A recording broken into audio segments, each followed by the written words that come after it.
Okay, wonderful. Welcome, welcome. In this, I'm going to be chatting about armed conflict. Uh, I was unsure of how to title this. This presentation will really end up being about a range of topics tangentially related to the concept of war, but that's not a particularly clear overarching theme. So, before I dive into the actual substance, just a couple of quick notes. First is, as always, I am not an expert, so you should take most of this with a grain of salt. I have a couple of actually important disclaimers for this presentation, though. Some of the other presentations have had just less important disclaimers. This presentation has a fairly few important ones. The first important disclaimer is that this presentation will contain fairly extensive discussions of violence, which means if you are easily triggered by those types of discussions or will feel uncomfortable, you should probably not watch the video for those of you watching the video. Secondly, this presentation will have a mild focus on the US military and the US's international engagements.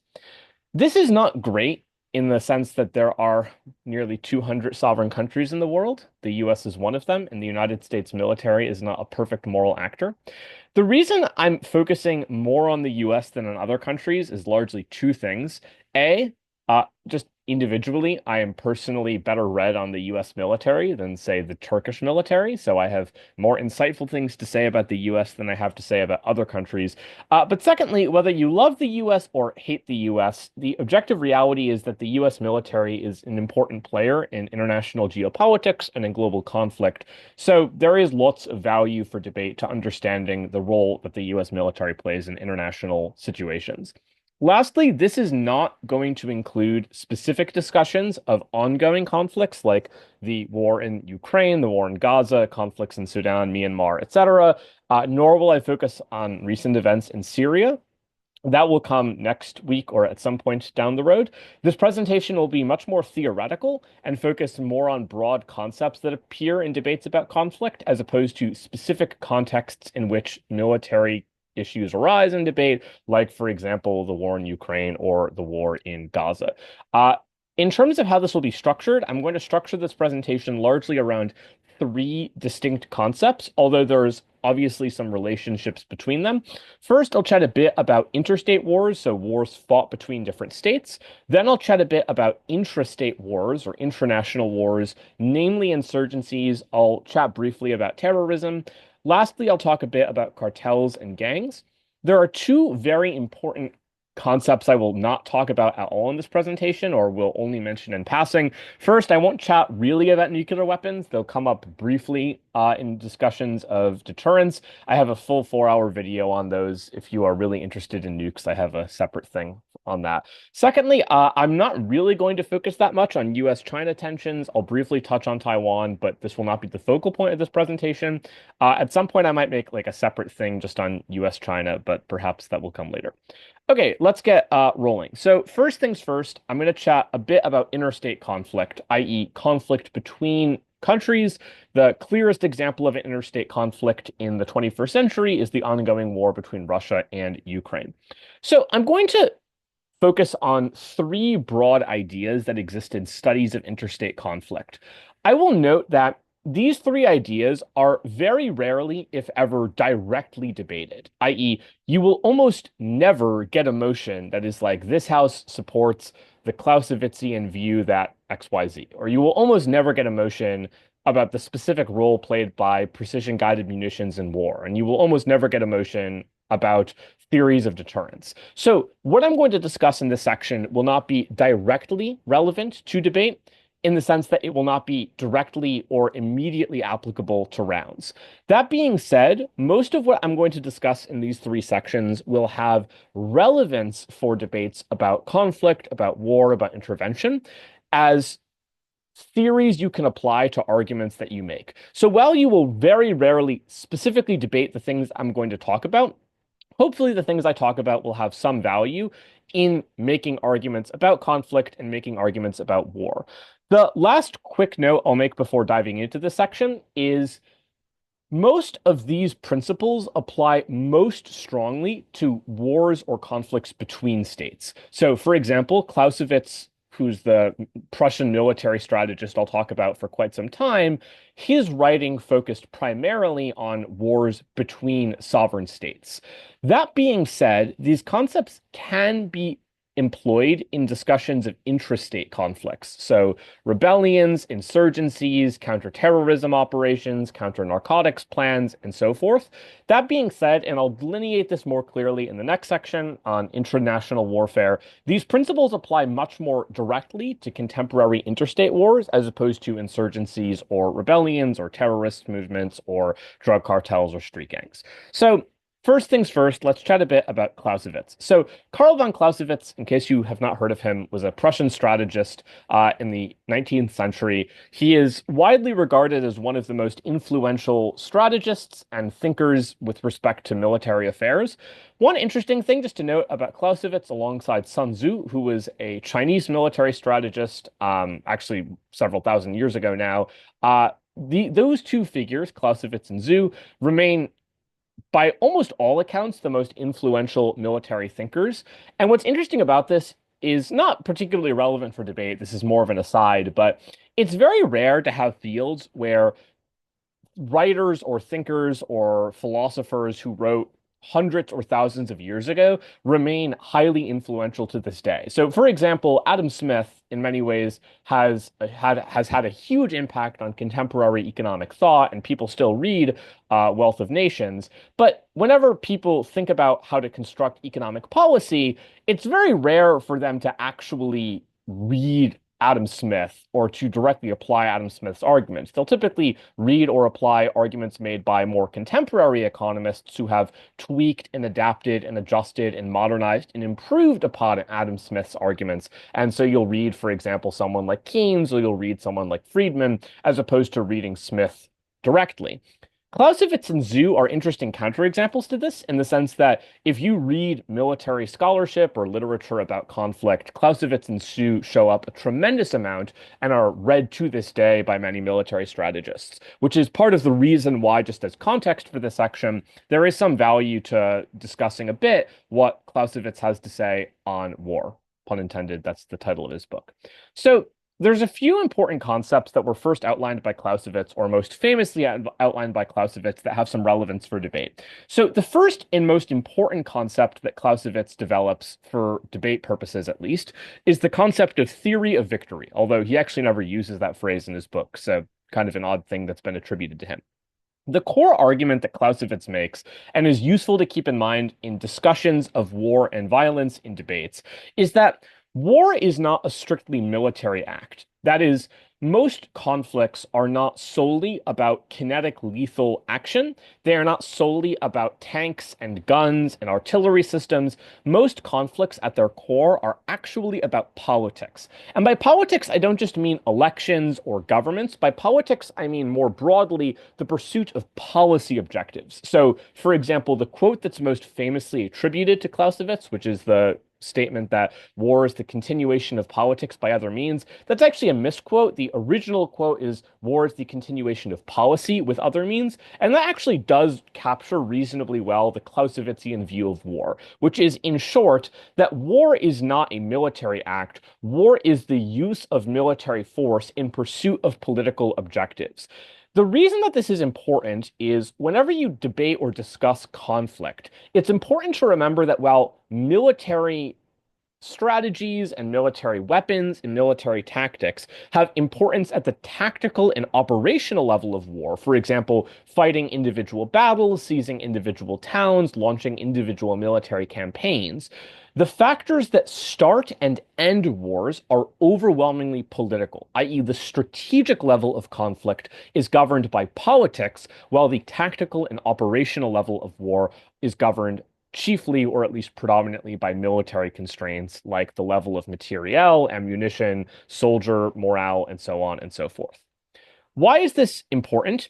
It's important for a few reasons in debate. First, it's important because whenever you debate how conflicts end, for example, how the war in Gaza ends, how the war in Ukraine ends, how a potential conflict in Taiwan ends, how a potential war in Guyana ends between Venezuela and Essequibo, and so forth, any discussion of ending a conflict requires more than a discussion of military factors. So, for instance, many discussions of how the war in Ukraine end over-focus on the military dimensions of the conflict. For example, what is the specific nature of the battlefield? To what extent is Ukraine winning or losing specific territories, say Pokrovsk or Avdiivka? And what's more important than those individual military questions are what are the broader political objectives that drove the conflict to begin with in February 2022? And what are the political interests both in the Kremlin in Moscow and also in Kyiv that will influence how the war ends? The second reason that having an understanding of the political nature of war matters is that the political nature of war affects how wars begin and when wars begin. So, for example, many conflicts that you might look at historically appear puzzling at the tactical or operational level. And what I mean by that is if you look at the conflict and when it broke out and who was involved, you might be confused why the war was ever begun. Because it seems that if war is solely a military affair, i.e., it is the use of tanks and aircraft and guns and artillery and air defense to capture territory or repel enemy forces, it's unclear or confusing why exactly that war ever begun.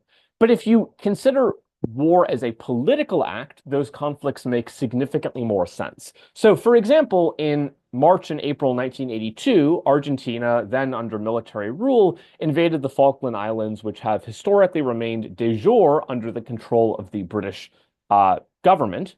Why did Argentina decide to invade a British territory, seemingly out of the blue, even knowing that Margaret Thatcher was plausibly going to respond, and even knowing that the British military was substantially more powerful, particularly in the naval context, than the Argentinian military? Well, there's a political explanation at play, which is that the military junta ruling Argentina at the time in '82 faced a major legitimacy crisis as a consequence of rising levels of inflation and unemployment in the midst of a major economic crisis in Argentina. And it's very plausible that part of the reason the junta decided to launch a surprise attack on the Falkland Islands in 1982 was not necessarily because the war was tactically or operationally viable, but rather because the war had a political objective behind it, i.e., displacing attention on the economic mismanagement at home in Argentina and focusing instead more on rally round the flag effect and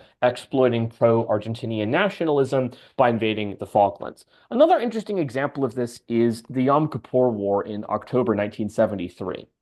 Context, Anwar al-Sadat, at the time the leader in Egypt, as well as Hafez al-Assad, the leader in Syria, launched a surprise attack in early October 1973 against Israel, chiefly in the Sinai Peninsula and the Golan Heights. At face value, this is a very confusing act because there were very few strategists, especially in Egypt and Syria at the time, who seriously believed in any meaningful way that Egypt and Syria could viably defeat Israel in a conventional armed conflict. In fact, just 6 years prior, Israel had decimated the Egyptian and Syrian militaries in the Six-Day War. And to some extent, you might look at this and ask a reasonable question, which is basically, why on earth would Egypt and Syria risk so much by invading Israel out of the blue? But there's again a reasonably powerful political explanation at play. The political explanation, and this is sort of how Sadat subsequently justified the invasion in his memoir In Search of Identity, was the aim of the war was not necessarily to conquer Israel proper and end all of Zionism per se.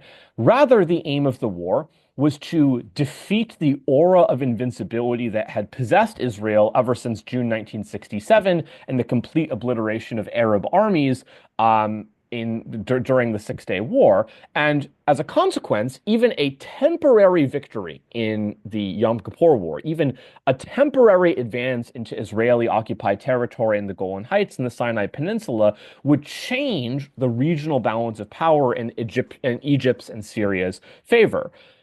That was a political justification for a conflict that strictly on the basis of military constraints looked unwinnable.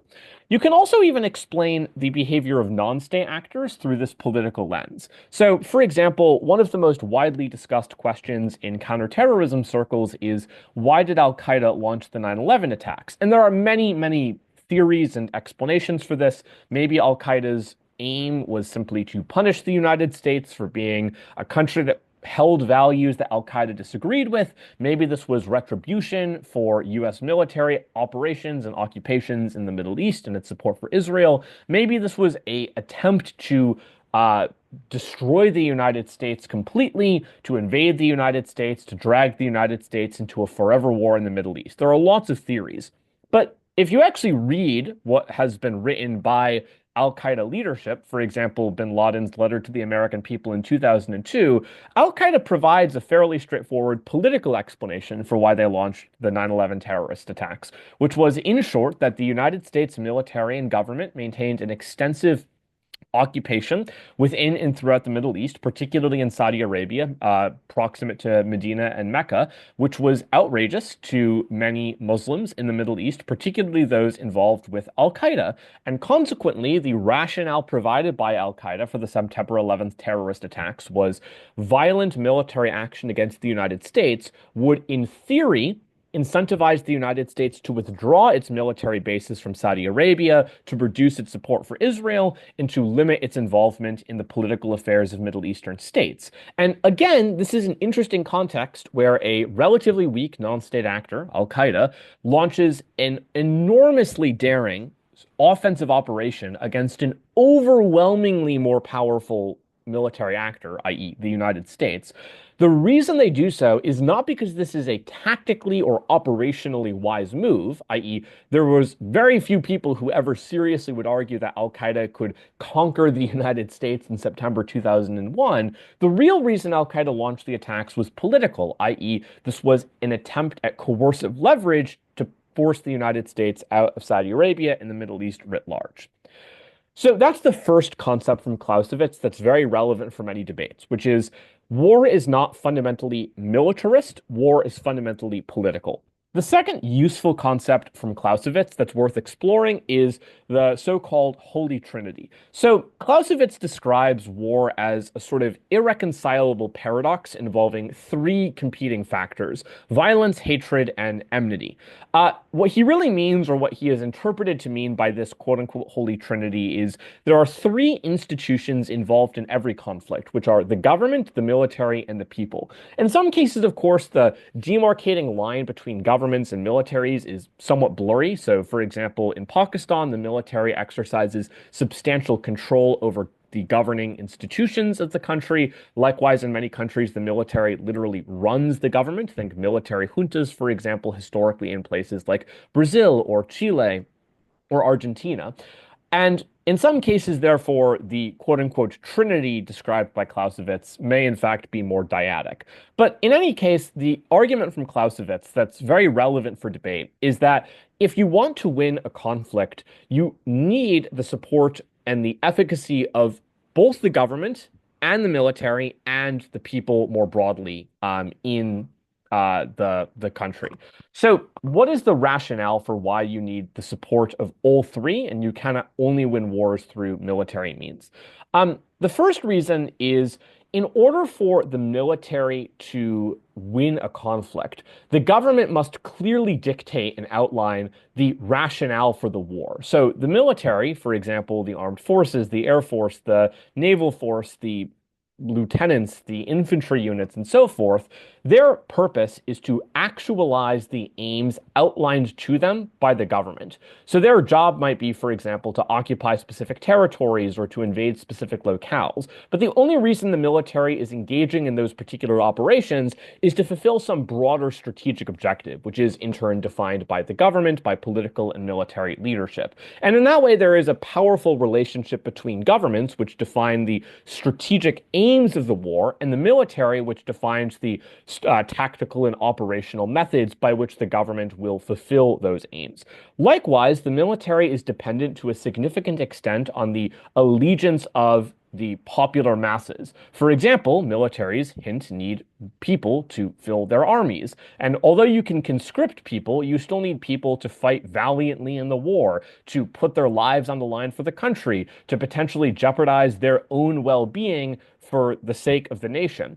And to that extent, militaries require some level of buy-in from the national population. And even beyond direct participation in conflict, militaries also require non-kinetic resources. So, for example, they require food and fuel and manufacturing and industry that are all supplied to some extent by regular people in the country. Lastly, the government plays an important role in intermediating the relationship between militaries and regular people. So, for example, the average conflict today is one in which many people are physically displaced from conflict. They are not geographically close to it. So, for example, and just to be clear, this applies to interstate wars, not intrastate wars, which look very different. But for example, if you were a regular US citizen living in the United States during the Iraq War, or if you were the average British citizen looking at the Falkland War in the 1980s from afar, or if you were a Russian citizen watching the USSR participate in the Soviet conflict, the Soviet-Afghan War in the 1980s, these are conflicts in which your immediate participation is limited. And therefore, your understanding of the war, why the war is ongoing, what the state of the war is like, and so forth, all of that information is intermediated by the government, by political officials, by media, by newspapers, by public broadcasts, and so forth. And so in order for the military to retain the support of the popular masses, the government plays an important role in justifying the war publicly and rationalizing why people should make sacrifices and participate in the conflict and so on and so forth. And in that way, the government mediates the relationship between the military and the popular masses. So this is a bit abstract, so it's worth contextualizing this in real examples. So one of the strongest applications of the quote-unquote Clausewitzian trinity is explaining the defeat of the US military in the Vietnam War. There have been like literally so many books and papers and movies and pretty much every type of media imaginable produced on why the US lost the Vietnam War. And yeah, there's about 3% of media that says the US didn't lose the Vietnam War. This is broadly very silly.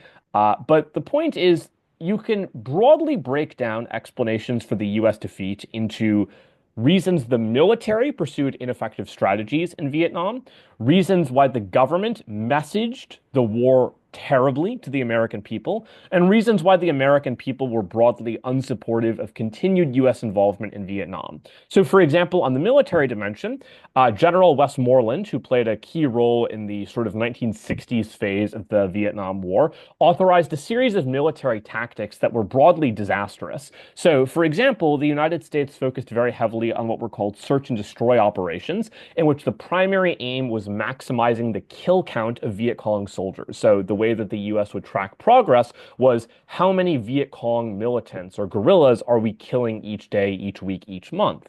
The problem is the US, in maximizing the use of violent force against the insurgency in South Vietnam, neglected to realize that for every 1 or 2 or 3 guerrillas that a US Marine was killing, many more people were subsequently forced to join the Viet Cong as levels of violence and levels of poverty rose throughout South Vietnam.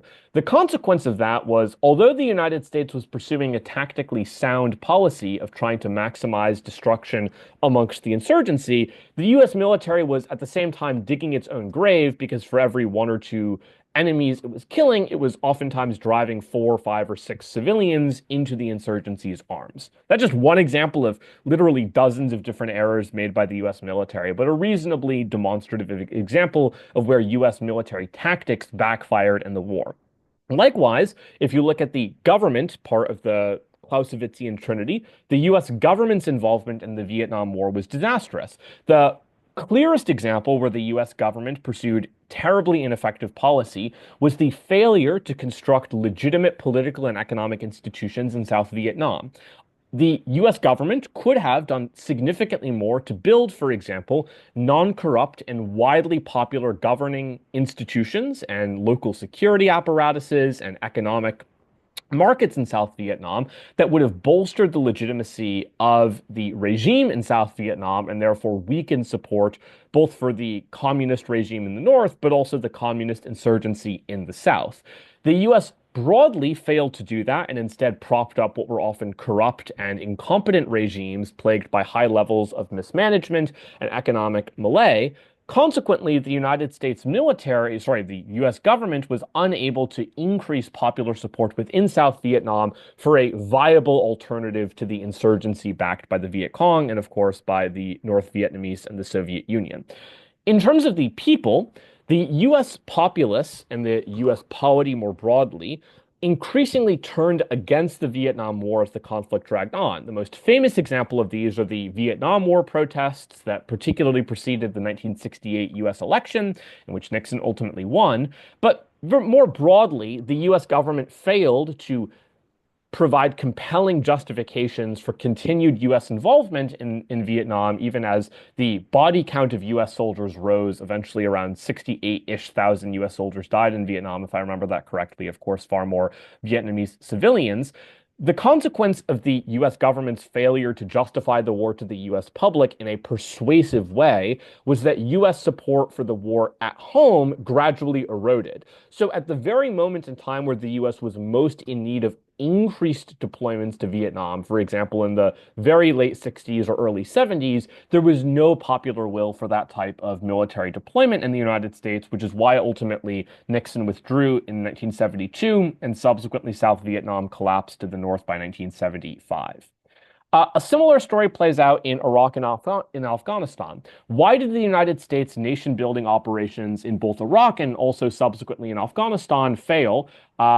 Broadly, the Afghanistan case is easier to identify as a failure given the resurgence of the Taliban in August 2021.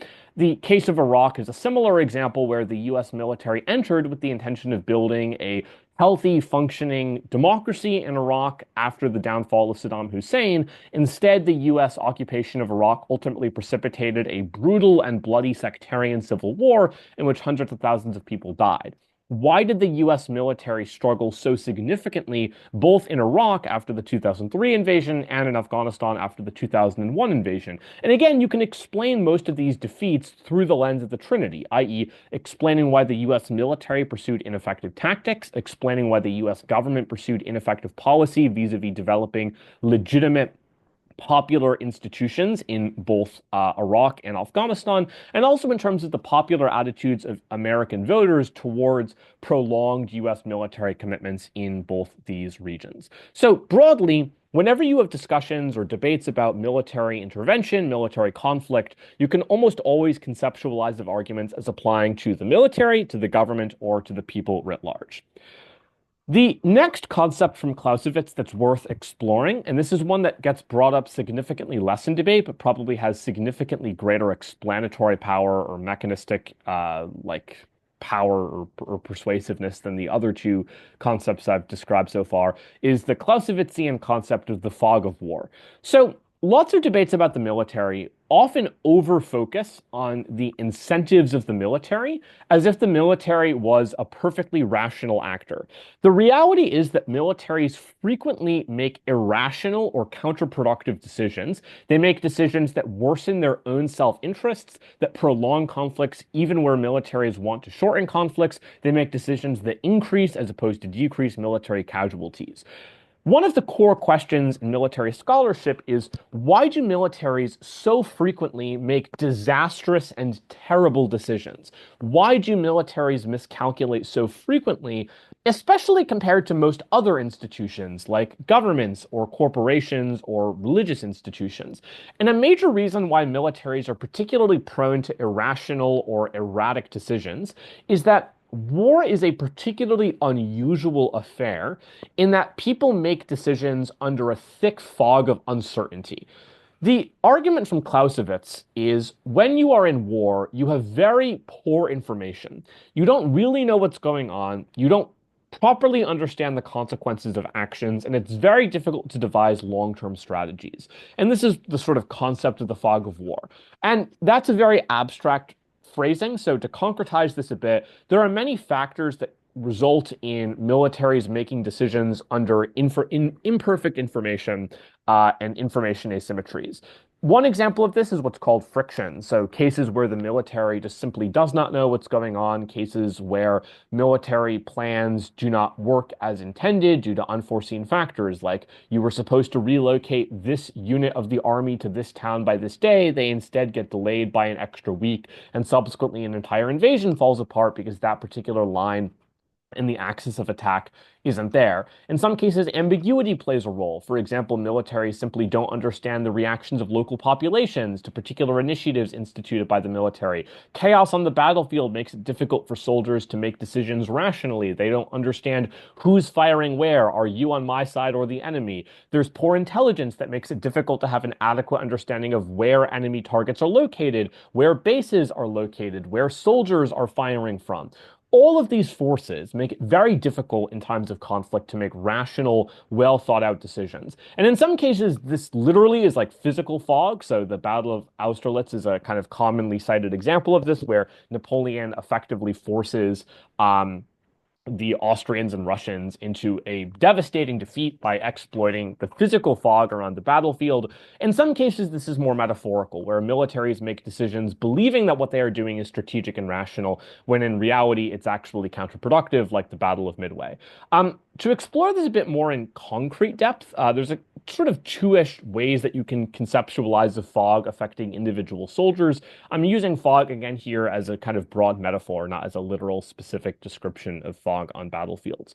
One reason that soldiers are often inclined to behave irrationally, and in particular, one reason why soldiers are often inclined to engage in very brutal displays of violence, even when doing so is unstrategic and unnecessary, is that the battlefield is overwhelmingly emotionally charged. It is frenzied, it is confusing, and in many ways, soldiers' animalistic instincts kick in on the battlefield because all of the quote unquote civilized influences of rationality and morality that have been instilled within soldiers disappear the moment they enter the battlefield, where they are overwhelmed with fear, with adrenaline, with hatred, with terror, with stress. And that emotion clouds soldiers' judgment in a way that means soldiers often act in ways that you wouldn't expect them to. So, for example, one of the major questions that has historically been asked of war crimes is, why do people who are otherwise totally normal, totally reasonable, totally moral people become monsters when you put a gun in their hand and send them out into the front lines? So, for example, if you conduct interviews or read transcripts of interviews with people who commit heinous war crimes, some of them are just actual monsters. Like, they are bad people, they were always bad people, and the reason they were monsters on the battlefield is because they have always been monsters on and off the battlefield. But in many cases, the people who commit horrifying acts of atrocities are not innately people who are intending to inflict torture and pain. They are people who, outside the context of the battlefield, seem eminently sensible or normal people.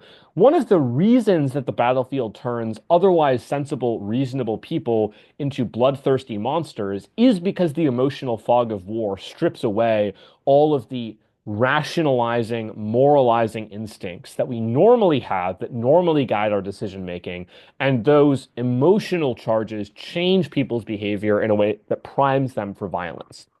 The other way that individual soldiers behave irrationally is that soldiers face very significant information asymmetries on the battlefield.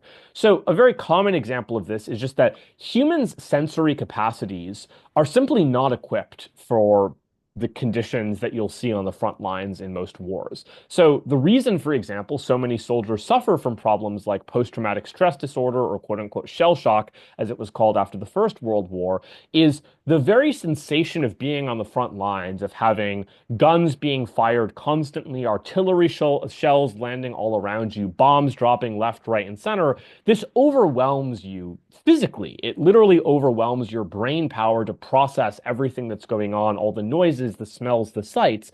And as a consequence, soldiers simply cannot process information as they normally would, because there is nothing like war in the informational flood that overwhelms your rational faculties. And that means that even if soldiers wanted to make fully rational, fully reasonable decisions, they often don't end up doing so. So that's tactically why individual soldiers often make irrational and often unnecessarily violent decisions in conflict. Why do militaries at the operational level, so for example, when devising plans of attack, when determining where to allocate troops, when determining whether or not to invade a country, why do militaries so frequently make disastrous decisions? In order to explain this, it's just worth noting how militaries would make good decisions. In other words, how could a military, if it wants to, for example, minimize casualties and maximize strategic interests, how could militaries acquire the information to make well-informed, rational decisions? And the answer is that militaries require sophisticated, what are called C4ISR capacities. That means command, control, communications, computers, intelligence, surveillance, reconnaissance. Command and control, you'll typically see lumped together. Command and control refers to the sort of top-down structures within militaries that receive and process information and then issue orders. So in a nuclear context, nuclear command and control facilities are responsible, for instance, for authorizing nuclear strike orders and for monitoring air defense systems to determine when incoming missiles might potentially be nuclearly tipped.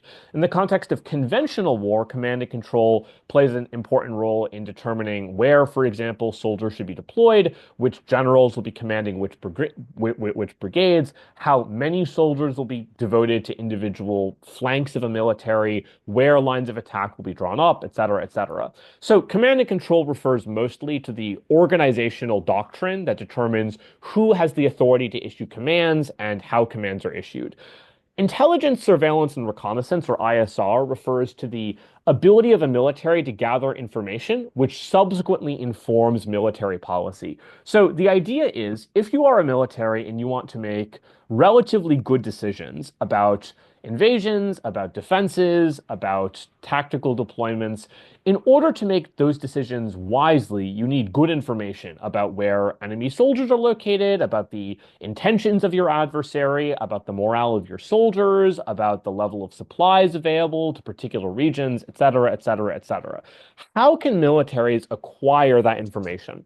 They have broadly four ways. The first is what's called human intelligence. This is probably what you've seen in the movies, i.e. spies. It's just worth noting that empirically, based on open source intelligence that we have, most human intelligence is not conducted through undercover agents like, the CIA sneaking a mole into some organization and the mole like working their way in and getting lots of cool information. What happens much more frequently is intelligence agencies bribe or pay off or blackmail a person already in a position of power into working for that intelligence agency. So, for example, one of the more interesting cases recently, well, quasi-recently, of human intelligence failures was just before Xi Jinping's rise to power in November 2012. The Chinese Communist Party identified several dozen members, relatively high-ranking members of the CCP, who were allegedly and almost certainly, in fact, receiving compensation from the Central Intelligence Agency in the US and Langley. What the Chinese government subsequently did, it's a bit unclear. The most likely answer is that several of them were probably imprisoned, several of them were probably killed. There's a rumor that one CIA asset was beheaded on the day that Xi Jinping seized, or the day before Xi Jinping was officially proclaimed as the paramount leader of China in mid-November 2012 as a sort of show of symbolic disdain for U.S. intelligence operatives in the CCP, but that's more urban myth than confirmed intelligence report. The point is, the first way that militaries can get information is through human intelligence, having people inside enemy organizations collecting intelligence about the locations, about the identities, about the intentions, etc., of enemy forces. The second way militaries can collect intelligence is through image intelligence, through surveillance, through satellite imagery, through aerial photography, etc. Satellite imagery nowadays is the primary preferred way for militaries to collect intelligence about enemy forces. So, for example, the way that we have lots of information about Iran's nuclear program is because there is extensive satellite imagery of the Natanz facility where most of Iran's nuclear relevant centrifuges are located. And although although those facilities are buried deep underground, satellite imagery can still capture quite a bit of information, for instance, about roughly how deep those bunkers are buried based on the construction equipment that was used to build them. There's lots of image intelligence about the level of energy and food and water that's supplied to the area, which again provides further information about the level of enrichment in Iranian centrifuges. So image intelligence is broadly the preferred mechanism for intelligence gathering with respect to images. The third way that militaries can gather information is signals intelligence. This is where militaries attempt to intercept or analyze radio frequency, telecommunications. They attempt to utilize fancy imaging systems, for instance, to monitor communications through electronic devices. They try to intercept what's being spoken between different members of enemy intelligence services or between different terrorists, etc. And the last way that you can try to get information about adversaries is financial intelligence. This is often not mentioned in debate, but it is quietly one of the most important ways that militaries gain information about adversaries. So, for example, one of the main reasons, or one of the quiet reasons, the United States has fairly close ties with Saudi Arabia is because Saudi Arabia and the United States cooperate on financial intelligence measures to identify potential cases of terrorist financing, particularly surrounding the Hajj pilgrimage every year, in which terrorist organizations attempt to gain or launder money through the Saudi banking system. So financial intelligence is often a primary way to identify, for example, the bank accounts of known terrorists or where money is flowing to evade sanctions. So, for instance, currently there is significant focus in many Western intelligence agencies on analyzing the methods that Russia, North Korea, and Venezuela use to evade international sanctions. And part of that means tracking bank accounts, monitoring accounts in the Caymans, figuring out how ships are transporting oil to countries like North Korea in violation of UNSC sanctions, and so on and so forth. The problem with all of those is even when militaries have good intelligence, and it's not always easy to get good intelligence because there are workarounds to human intelligence, to signal intelligence, to image intelligence, and to financial intelligence. Even when militaries have good intelligence, they often still make relatively irrational decisions. And one of the reasons why is because militaries are unusually prone to groupthink. So groupthink is the problem where when a small-ish number of people are responsible for making decisions, there is a real risk that those people end up thinking in very similar ways, and there ends up being ideological orthodoxy in which no one is willing to challenge the belief that's held by the group. The perhaps clearest example of this, I don't have it on the slide, but one of the most famous examples of this in a Western military context was the decision under the Kennedy administration to authorize the Bay of Pigs invasion in Cuba. The Bay of Pigs plan was literally a disaster from the day it began, but no one in the planning committee was willing to recognize or could recognize the enormous disaster that the US was probably heading into. And consequently, the Bay of Pigs invasion failed rather dramatically. The more contemporary example is the 2003 invasion in Iraq, where the US intelligence community identified some information that could plausibly lend credence to the claim that Saddam Hussein was developing weapons of mass destruction, as he'd done previously in the 90s, but that intelligence was relatively weak. But because many of the leading military and intelligence operatives within the Bush administration were very supportive of Cheney's argument that Saddam was building, for example, nuclear weapons and weapons of mass destruction along chemical and biological lines, much of that evidence wasn't adequately challenged within the Bush administration, which ultimately led to the rather disastrous 2003 invasion of Iraq. Why does groupthink affect militaries so significantly? The primary reason is that militaries are by nature secretive, and unlike many other organizations like governments or corporations, or even schools or debates, for example, militaries by necessity can only share information with a limited number of people. You can't have that many people involved. There's a risk of information leakage. There's a risk that the wrong people get information and information ends up leaking out to people you don't want to have that information.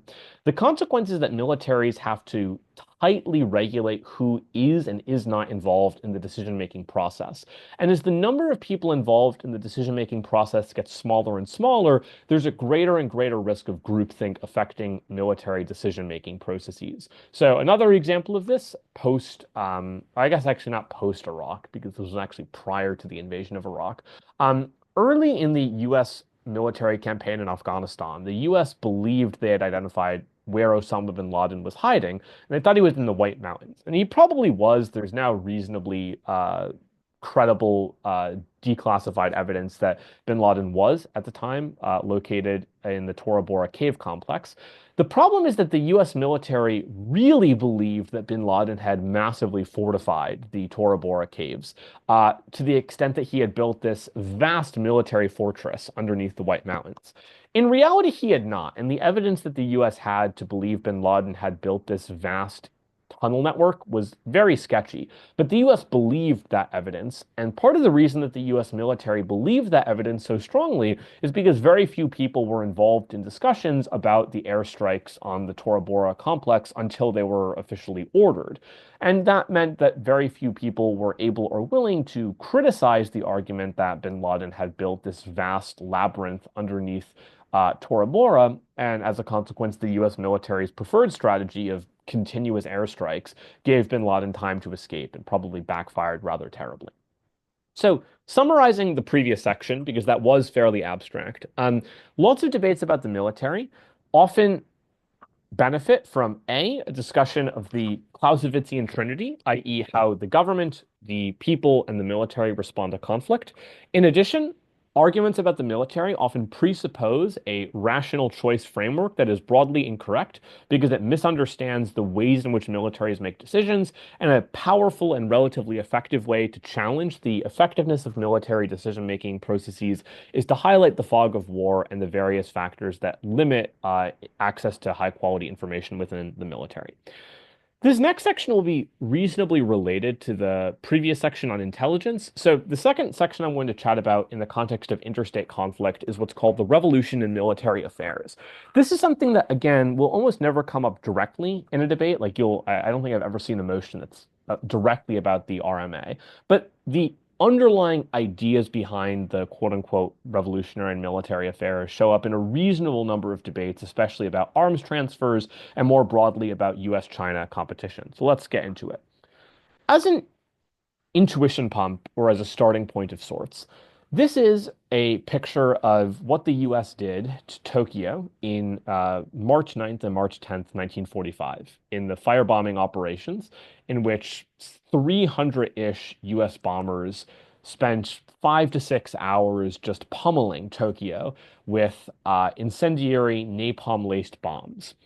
Nearly 100,000 people, depending on what accounts you read, ended up dying in the Tokyo firebomb raids of March 1945. And they caused an enormous humanitarian crisis in Tokyo. But here's what's kind of interesting from a technical perspective. Again, this is setting aside the sort of broader moral questions of the bombing and focusing more specifically on the technical matters. The United States took hours upon hours and literally tens of thousands of tons of bombs to achieve this level of destruction. Compare that to modern military operations elsewhere. So, for example, this is a picture of a US missile strike in February 2017 against a high-ranking Al-Qaeda leader at the time who was leading the Egyptian chapter of Al-Qaeda. The alleged missile used is what's called the R9X Hellfire. The US military does not officially recognize the existence of this weapon, but it almost certainly does exist based on open source intelligence. The weapon in question is what's called a kinetic missile. What that means is it does not have an explosive attached to it. There's no payload on the missile. When this weapon is fired, there's no boom, there's no bomb, there's no explosion. The way the weapon works is it tracks its target and it literally strikes it kinetically. So in this case, this Al-Qaeda leader was killed in his car, not by an explosive weapon, not by a bomb, not by some ordnance. He was struck, literally physically struck, by a US missile fired from well over 1,000 miles away. A similar story played out in July 2022 when Ayman al-Zawahiri, who at the time was the highest ranking member in Al-Qaeda, was killed by a drone strike, probably with a similar weapon. And the way that Zawahiri died was he was standing on his balcony. Here's a sort of the US military's physical reconstruction of his housing complex. And 2 missiles were fired at him from a relatively nearby drone. They, again, were not equipped with explosives. They literally physically struck him. The point I'm trying to make here pertains to what are called precision-guided munitions. One of the most fundamental transformations in recent military history, and by recent, I mostly mean the last 3 to 4 decades, is the development of highly precise weapons that have a near guarantee chance of hitting their target. So if you think about where the world was in 1945, the central error or the circular error probability, or what's called the CEP, of the average weapon used by the Allied forces during the Second World War was about a mile. And what that means is about 50% of the time, a bomb dropped by an Allied warplane or a military aircraft, in about 50% of cases, the bomb would land within a 1 mile radius of its target. So, for example, if you were targeting a specific residential neighborhood in Tokyo and you dropped a incendiary napalm-laced explosive, you had a roughly 50% chance that your target would fall within about a mile of the target. The other 50% of the time, it would land at least 1 mile or more away from the target. Where the world is now with respect to precision-guided munitions is you can literally fire a missile from hundreds or thousands of miles away that doesn't even have a bomb in it. It literally is just a kinetic warhead that seeks out its target and hits that individual target in the back seat of their car or standing on their balcony without any need for explosive force. So this is what's called the revolution in precision weapons. The use of precision weapons has fundamentally transformed warfare, much as previous technological advances in warfare, like, for example, the development of the stirrup, the development of machine guns, aircraft, tanks, and, of course, nuclear weapons, transformed warfare. And this is one of the most important developments in recent military history, and it has profound implications for the way wars are fought, particularly wars between states. So the most popularized example of how precision-guided weapons have changed conflict is the Gulf War. So precision-guided weapons were first developed probably in the Second World War, although to call them, quote, precise, unquote, is probably unfair. They really were not that precise. But they were subsequently improved throughout the 60s and 70s and used to some extent by the US in Vietnam, to a lesser extent by the Soviets in Afghanistan. The first conflict where precision-guided weapons really were used on a large scale was the Gulf War, Operation Desert Storm, in January through March 1991, after Saddam Hussein invaded Kuwait in August 1990. The US and a coalition of about 40-ish other militaries launched a large-scale military campaign to displace the Iraqi military from Kuwait and restore Kuwaiti sovereignty. The tactics that was used extensively in the Gulf War was the use of precision-guided weapons, the use of missiles that had a very high probability of striking their target. This here, for example, is a picture of what precision-guided munitions did along what was called the Highway of Death, Highway 80. There was also Highway 8, which was the sort of secondary highway of death in Iraq, or Kuwait in this case, which was as Iraqi forces retreated, the US and its coalition partners used high-precision weapons to specifically strike the road along which they were retreating to inflict devastating losses on the Iraqi military and, for that matter, local civilians in the area. What precision weapons did in the war in Kuwait slash 1991 Iraq was, from a strictly technical perspective, astounding. So this is the official account of what precision-guided weapons were able to accomplish in the opening hours of the war in January 1991. The short story, just to summarize the quote here, is the use of precision-guided weapons almost completely incapacitated the Iraqi military within 6 to at most 12 hours. The United States and its coalition partners were able to launch surgical strikes that decimated just about every major military installation relevant to the Iraqi occupation of Kuwait. So command and control centers, the presidential palace where periodically Saddam Hussein lived, the Ba'ath Party headquarters in Baghdad. These strikes were made possible by highly precise weapons that were able to target a range of important critical military infrastructure and take that infrastructure out with a very high likelihood of success.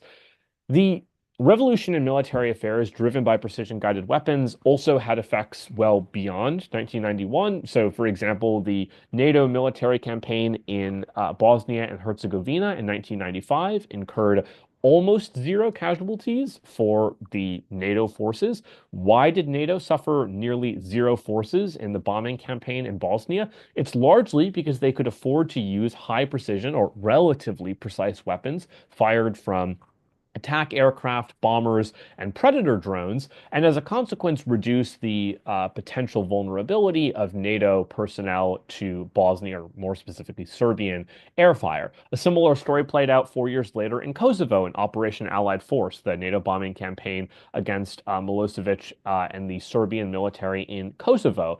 A similar story plays out here, where the US and its NATO allies inflicts high levels of damage and destruction on the Serbian military and perhaps more controversially, local civilian populations. Of course, different people give you different accounts of the NATO bombing campaign in Yugoslavia. But on the NATO side, the level of damage is extremely limited because this is an air power focused campaign in which the level of military casualties suffered by NATO is extraordinarily low.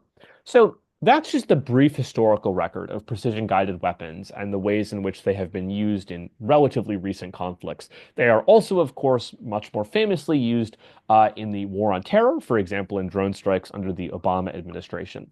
So that's the sort of empirics, which is just to say precision-guided weapons have been developed in recent decades, and they've had some real transformative impacts on war. The question you're probably asking is, why are precise weapons so revolutionary? How do they change war? Two reasons that are commonly cited are reasonable, but probably are not the reasons that PGMs are transformative in nature. One reason why precision weapons might transform warfare is because they reduce civilian casualties. This is plausible. Of course, it's a bit contingent on the extent to which militaries care about limiting civilian casualties. For example, if you wanted to use a precise weapon to strike a hospital, you could, of course, do so. The fact that a weapon is precise just means it is precise. It doesn't mean it is less prone to civilian casualties. That being said, the best argument for why precision-guided weapons reduce civilian casualties is not that precise weapons are precise and therefore they won't hit civilians.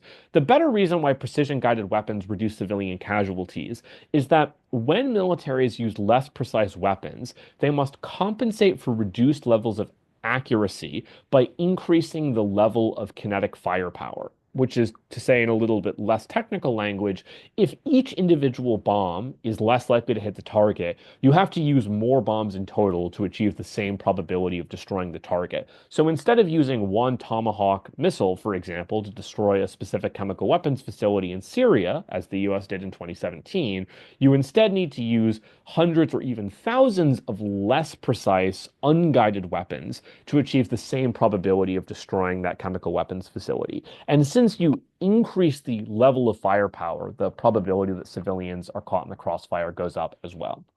The second potential transformative impact of precision-guided weapons is their reducing of military casualties. So, for example, the United States can afford to wage the war on terror from the United States because it can utilize, for example, Reaper or Predator drones to fire precise weapons while drone operators sit in Nevada or in Arizona or in Georgia or New York, while drones execute those operations in, for example, the Khyber Pass mountain range in Pakistan.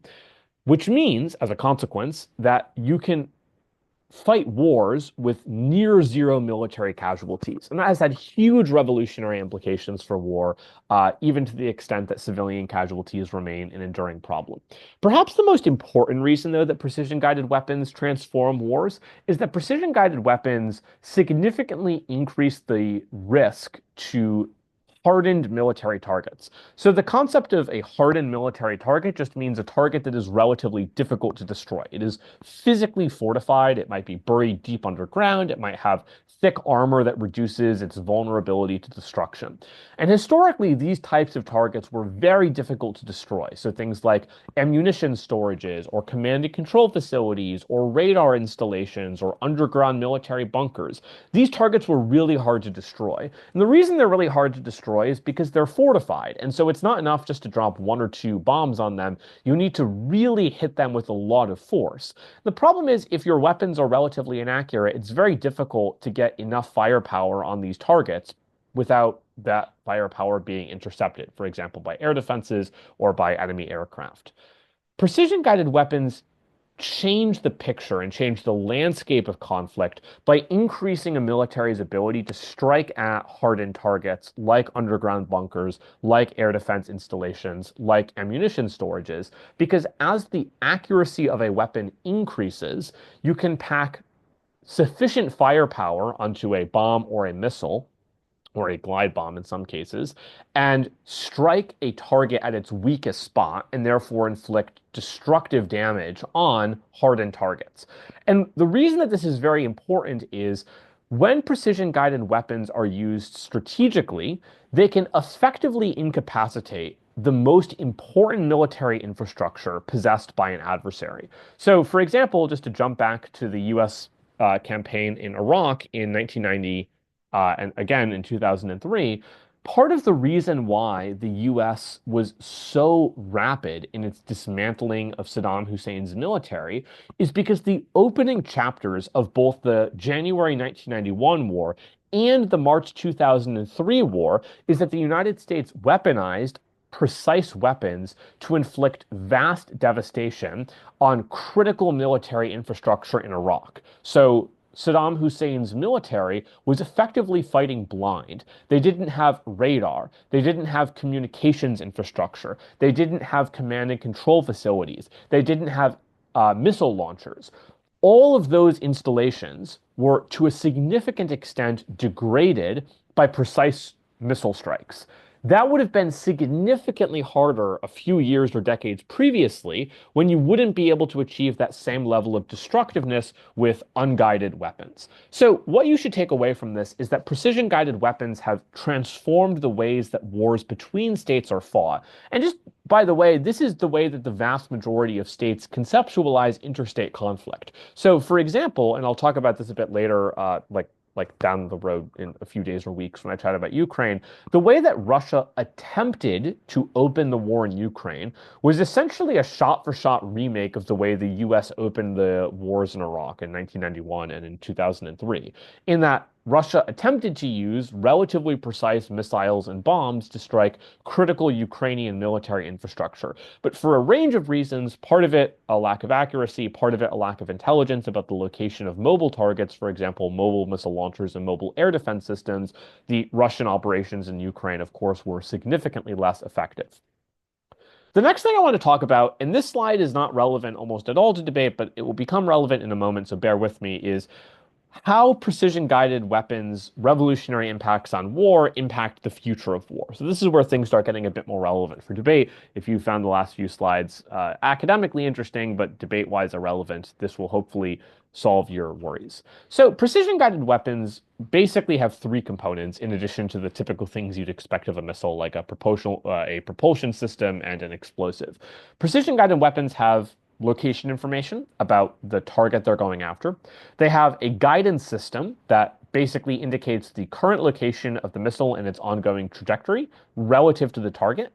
And precision-guided weapons also typically have some sort of what are called flight control surface, like wings, for example, that can adjust the missile's trajectory based on its current path and how close or far away it's going to land to the target. Why is this important? It's important because precision-guided weapons, as we've seen, have potentially revolutionary effects on warfare. But they only have those revolutionary effects if they have three important things. First, precision-guided weapons only work well if you have high-quality, real-time intelligence about the location of the things you're targeting.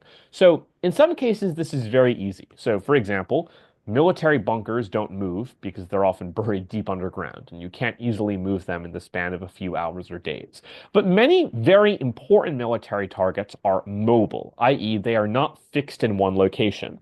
So, for example, many countries nowadays have mobile air defense systems. So, for example, most of the air defense systems that Western countries have supplied to Ukraine they're not fixed. They can physically move around. They can literally be carried by trucks to different areas along the front line. And so if you're a country trying to target an enemy's air defense systems, you need to know where the air defense system is located at this specific moment in time. And you might even need to know where the missile or where the air defense system is traveling if you are launching a missile strike while the air defense system is still being moved, for example, along a highway. It's also the case that many other military targets are just naturally mobile. So the most obvious example would be in many instances, you might want to use military strikes against soldiers that are on the move, against tanks that are on the move, against aircraft that are literally flying through the sky. So in order for precision-guided munitions to be effective, you need good quality information about where targets are located, especially where mobile targets are located. The second thing that you need for precision weapons to work is you need really good information technology. So you need radar systems, for example, that can track the missile's current location and calculate its current trajectory. You need communication systems so that you can communicate information from satellites, for example, or from gyroscopes that locate targets to the missile and its guidance systems so that the missile can adjust its trajectory. You also need mechanisms to prevent weapons from being signal jammed or signal spoofed. So, for example, you need measures that prevent a missile from being hacked or from its signals with GPS satellites from being interfered with. All of the communications that are involved in precision weapons can potentially be interfered with, and therefore you need cybersecurity defenses against those. The third thing that you need for precision weapons to work is you need synchronized command and control structures. So I'm going to put this a bit technically, and then I'll put it a bit less technically. In order for precision-guided weapons to work to their maximal extent, you need command and control structures that can rapidly collect, process, and transmit information about the location of targets and about the authorization to launch strikes. So, simple example, just to illustrate this. Suppose you're the Ukrainian military and you have a precise missile supplied to you by, let's say, Germany, and you've identified a Russian tank along the front lines that you want to target. Of course, this is a bit of a silly example. The empirical reality is that Ukraine primarily prefers to use drone strikes for these type of operations, but we'll run with the example of this being a missile strike just to keep the example and language consistent. In order for Ukraine to execute that operation, Ukraine not only needs to collect intelligence, maybe from a satellite, for example, about where that tank is located, it also needs to send that information to some command and control bunker, say in Kyiv. Some general needs to look at that information and issue the authorization to launch a missile strike against that tank. You then need to make sure that that order quickly reaches the missile launcher so that they know to fire the missile. You then need to constantly relay information from the satellite to the command structure to the missile to ensure that as the tank moves, the trajectory of the missile changes in tandem. This is complicated, not only technologically, but also from the perspective of military command. You need command and control structures that can synchronize many different networks of information. So you need to have your satellites linked up with your missiles, linked up with your commanders, linked up with your missile launchers. If any of those systems are not synchronized, you won't have the speed for precision-guided weapons to work to their maximal extent. For example, if it takes you 5, 10, 15 minutes to issue the order to strike the tank's position might have changed. The tank might have relocated to an area where a strike no longer makes sense. The tank might no longer be within range of your satellite imagery systems. And that's why speed and tempo are essential for PGMs to work effectively. Why is any of this relevant? It's not just relevant because it's kind of interesting and academically curious. It's important because the demanding prerequisites of precision-guided munitions mean that informational superiority is absolutely essential in modern war. What I mean by information superiority chiefly is in order for a military, when fighting another country, to win decisively, that military needs to dominate control over information. It needs to be able to identify the location of the adversary's bases and mobile missile launchers and command structures. It needs to process that information. It needs to have uninterrupted communications infrastructure so that that information can be relayed from satellites to command structures to missiles.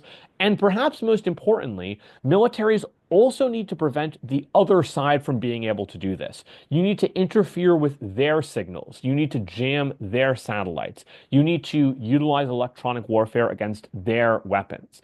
If you do not have information superiority, if you cannot, for example, have functioning satellites, if you cannot have real-time communication and synchronization between satellites and radar facilities and missile launchers, if you cannot prevent your adversary from getting information about the location of your missiles and your command and control structures, then the other side will be able to utilize precision-guided weapons more effectively than you.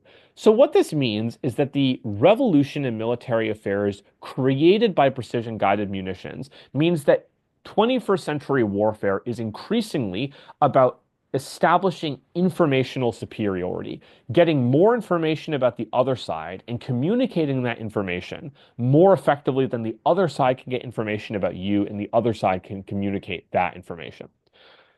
This has some very interesting implications, by the way, for the technology race between US and China. So if you've been following US-China relations for the past 2, 3 years, you'll note that the United States and China have increasingly been obsessed with restricting semiconductor access for both sides. So the United States, for example, has imposed export controls on advanced semiconductors sent to China, and likewise, China has imposed restrictions on the export of rare earth elements like gallium, for example, to the US, with the primary aim of slowing the US's manufacturing and access to cutting-edge chips. Why are the United States and China so obsessed with restricting each other's access to cutting-edge semiconductors? Well, the precision-guided weapons arguments that we've just been exploring are a very powerful explanation for why the US and China are so concerned about semiconductors. The core argument that the US makes for why export controls on semiconductors being sent to China are necessary is that the United States, and for that matter, on the flip side, China, with respect to the US, are concerned that if the Chinese government gets a hold of advanced semiconductor technology, the PRC can subsequently integrate those advanced technologies into their satellites, into their command and control systems, into their guidance systems for precision weapons. And in doing so, the US concern is that the efficacy of Chinese missiles will increase substantially at the same time that the Chinese military can use, for example, advanced computers to interfere with US satellites, to interfere with US missiles, to interfere with US GPS systems. The point is, the United States is deeply concerned that advanced AI technologies can be weaponized by the Chinese government to reduce the US's conventional edge over China in a potential conflict over Taiwan. So, for example, fun little interesting factoid, earlier today, this is filmed on the 18th of December, in case you were curious, the Department of Defense released its annual report to Congress on military advances in China. And there's a whole section on the report literally just dedicated to China's what's called multi-domain precision warfare.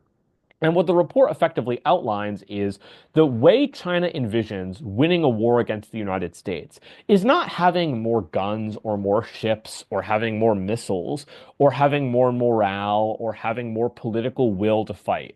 The way China envisions winning a conflict with the United States is by overwhelming the US in the informational domain of war. So the way that China envisions probably winning a conflict with the United States, for example, is interfering with US intelligence and information networks, preventing the United States from utilizing its satellites to conduct intelligence operations to identify, for example, targets that its missiles can then strike. The PLA, People's Liberation Army, in short, plans to utilize deep learning systems, big data, AI, quantum computing to win the informational level of conflict against the United States. And that's why the United States is so concerned about semiconductor access in the PRC. And of course, all of these are, I'm making these arguments from the perspective of the US vis-a-vis China, but all of these arguments also apply in the inverse direction. So the reason why China, for example, is very concerned about the United States getting a hold of cutting edge military technologies, particularly related to AI, is that the Chinese military is deeply concerned that as the US military integrates advanced artificial intelligence systems into its military assets, the Chinese advantage with respect to information war might potentially be mitigated. There's a couple of other interesting reports on China's conception of electronic and systems warfare. So, for example, 2 or 3 years ago, Rand put out a whole study basically on like the PLA's conception of operational systems in conflict. The kind of core argument that Rand makes in the study is that the way the PLA conceptualizes a victory is by defeating enemies, not just by literally destroying their tanks or by destroying their soldiers or by destroying their warships or submarines, but more broadly by degrading their space capacities, their cyberspace abilities, their ability to communicate between ships, between bases, between countries, between commanders, and so on and so forth. And so there's a lot of empirical evidence, in short, that the Chinese conception of military hegemony in East Asia is built to a significant extent around information superiority to exploit the power of precision-guided weapons. So just to summarize all of this and put this kind of in short, precision-guided weapons are perhaps the most important technological development from a military perspective in the last 30 to 50 years. They have fundamentally transformed the ways that states fight wars against other states, and for that matter, the way that powerful states fight wars against non-state actors like terrorists. However, precision-guided weapons in a conflict with two states both in possession of PGMs, precision-guided weapons require you as a military to have superior information. And the way that you acquire superior information is through superior information technology, having better AI systems, quantum computing systems, radar systems, satellite systems, cyber capacities, telecommunications infrastructure, and so forth than the other side. So Russia, for example, has, even in the days of the Soviet Union, called this the quote-unquote reconnaissance strike complex, adapted from some Russian phrase that I frankly do not know how to pronounce. And the idea of the reconnaissance strike complex is the way that militaries win wars is by developing A, really advanced weapon systems, strike systems, if you will, and at the same time having very well developed reconnaissance and intelligence gathering systems that can then allow those strike operations, those missiles, those bombs, etc., to be used to their most effective extent. Okay, last theme within interstate conflict, and then we'll switch to the juicier stuff on intrastate conflict, deterrence. This is probably the most directly relevant to debates as they tend to apply to militaries.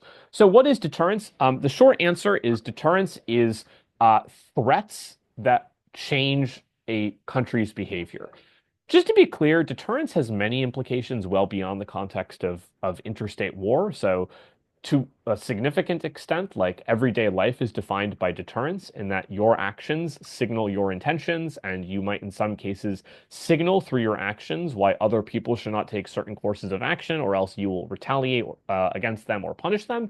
In the context of military affairs, though, deterrence can be achieved in one of two ways. The first is what's called deterrence by denial. The idea is that if country X wants to get something, then you can say, if you try to get that something, I will block you from getting that something. So your war aims will be rejected. So a kind of example of this might be very few people seriously thought that the United States or NATO would militarily intervene in Ukraine at the beginning of the Russian invasion of Ukraine to physically stop Russia from attacking. But at the same time, it was clear that the West was willing to send military aid to Ukraine. And the reason that the United States and Germany and France and a whole range of NATO allies have been willing to supply Ukraine with military aid is as a form of denial. The aim is to deny Russia control over the Donbass, control over Zaporizhia, and so forth. And in doing so, the aim is to deny Russia the original objective it had at the start of the war.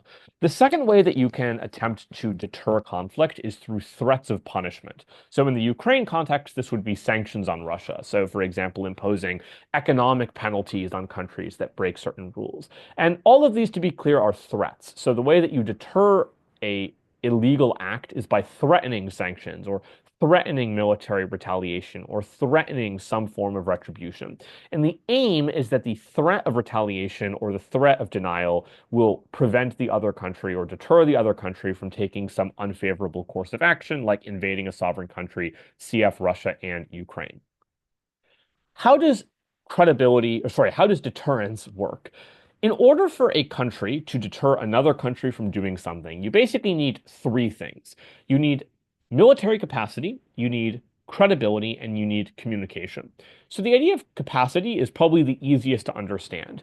If the United States is trying to deter China from invading Taiwan, the United States needs to signal to China that the United States has the capacity to prevent China from conquering Taiwan or has the capacity to inflict serious devastation on China's economy in the event that China invades Taiwan. So you cannot deter a country if you lack the capacity to meaningfully contest that country's aims. So this is why deterrence is most relevant in discussions of powerful states deterring weaker states from acting in ways that larger states are opposed to. So, for example, very few people would talk about how could Panama under Manuel Noriega have deterred the US from invading in December 1989. It's a bit of a silly question because realistically, the United States was orders of magnitude more militarily advantaged than Panama, and Panama simply would never have had the capacity to deter the United States from invading, at least on the basis of military strength. So discussions of deterrence are usually most relevant to where a relatively powerful country is attempting to deter a relatively less powerful country or a country with similar military capacities from attacking.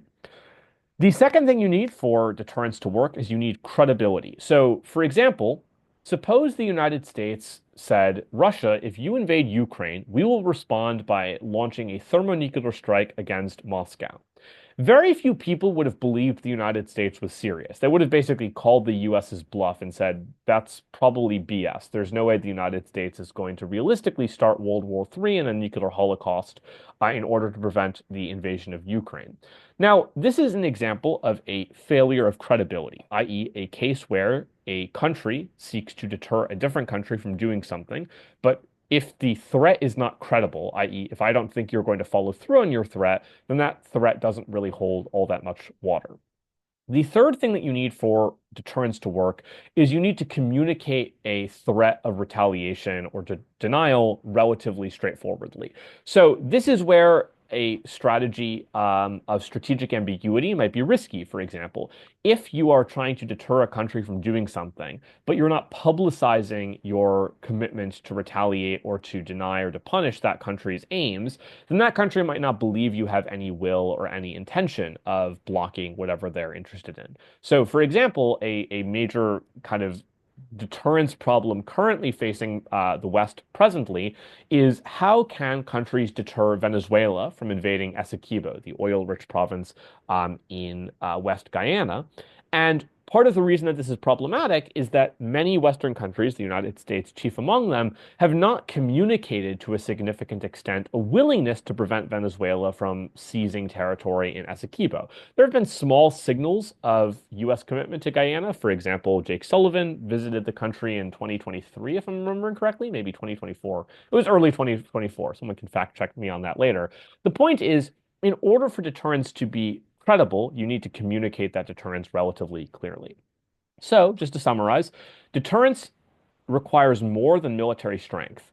What is often ignored or forgotten about in debate is that deterrence also requires signaling a credible commitment to utilize military, economic, or political means to prevent another country from pursuing their interests. So let's actually give some kind of tangible examples of that. I actually lied. There are two other things that are just worth noting about deterrence, and then I'll give some tangible examples.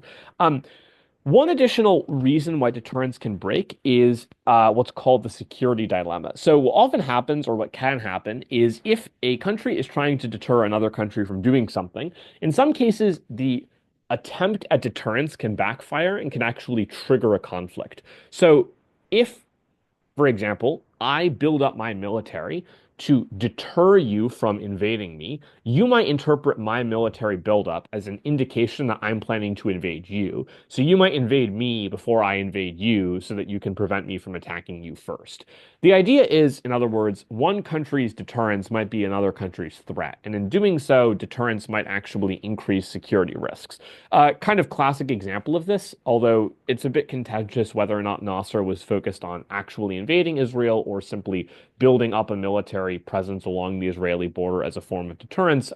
In 1966, Gamal Abdel Nasser, then the president and pan-Arab nationalist in Egypt, commenced a vast military buildup. Some people believe he had credible intentions of invading Israel, but irrespective of what his true motives were, Israel interpreted Nasser's military buildup as indication that Egypt was readying to invade Israel. And so Israel struck first in June of 1967 and completely incapacitated the Egyptian Air Force in particular, and eventually their land forces as well. That was a case where arguably deterrence backfired. The attempt at a military buildup to prevent conflict actually instigated a conflict that maybe would otherwise not have happened.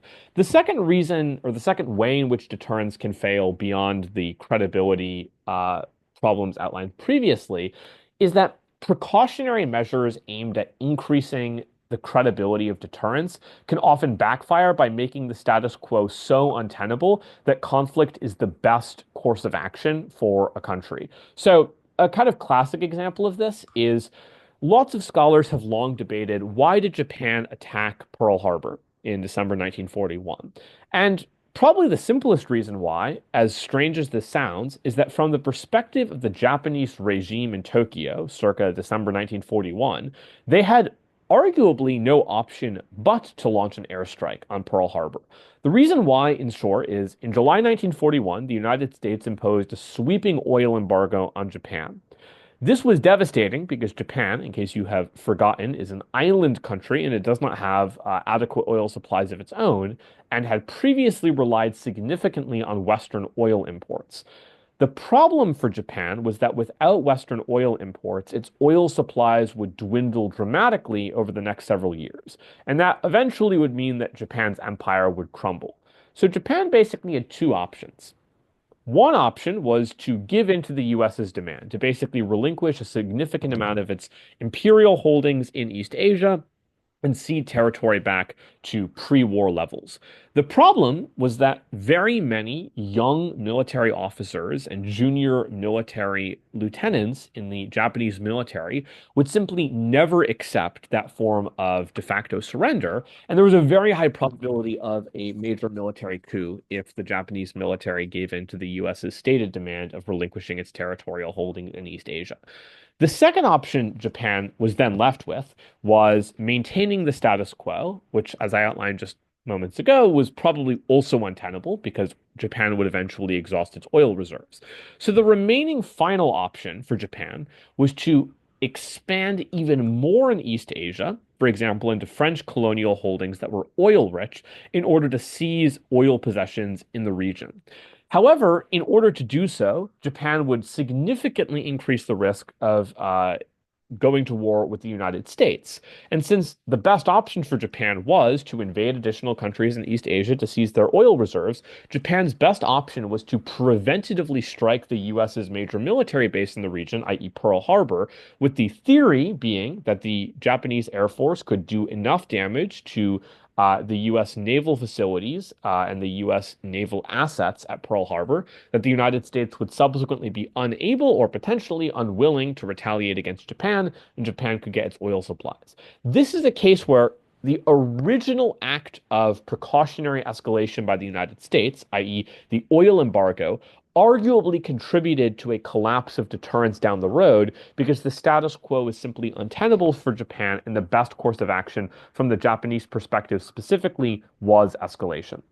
A couple of examples where deterrence fails, more so in the context of communication, credibility, and capacity. Perhaps the most famous deterrence failure, maybe in history, is the Neville Chamberlain policy under the UK of appeasement towards Nazi Germany in the mid-late 1930s, in which the UK, and for that matter France to a significant extent, turned something of a blind eye to German remilitarization, to entering into the Rhineland, and to regional annexations. And because Chamberlain and the UK were unwilling to respond forcibly to the Nazi expansion under Hitler, the way Germany responded was with impunity, i.e., a belief that European powers would not stop Germany's further advance, which ultimately contributed to the September 1st, 1939 invasion of Poland that in most accounts triggered the beginning of the Second World War. This is an example of a failure of communication and credibility. The German military did not believe, reasonably so for that matter, that there was a credible commitment in France and in the UK to stopping German military and territorial expansion in continental Europe. Another interesting example where deterrence failed was the Falklands War, which we chatted about a bit earlier in March, April 1982, when Argentina invaded the Falklands, then under the control of the British. Why did the Argentinian junta invade? Part of it was, as I flagged before, political and economic motives. For example, deflecting attention away from economic mismanagement at home and exploiting the rally around the flag effect. But an additional reason why Argentina believed the invasion was strategically valuable was that just months and years prior to the war, the British military had made several policy decisions that, from Argentina's perspective, seemed to suggest that the UK was no longer interested in defending the Falklands against potential actions by the Argentinian military. So, for example, the HMS Endurance, which was a fairly notable British military vessel or a naval vessel in the region, was relocated farther away from Argentina prior to the war. The government in Argentina at the time interpreted the relocation of the HMS Endurance as indication that Thatcher's government was unwilling to defend the Falkland Islands. So this was an example of a failure of communication. The British government failed to communicate its intent adequately to defend the Falklands against attack.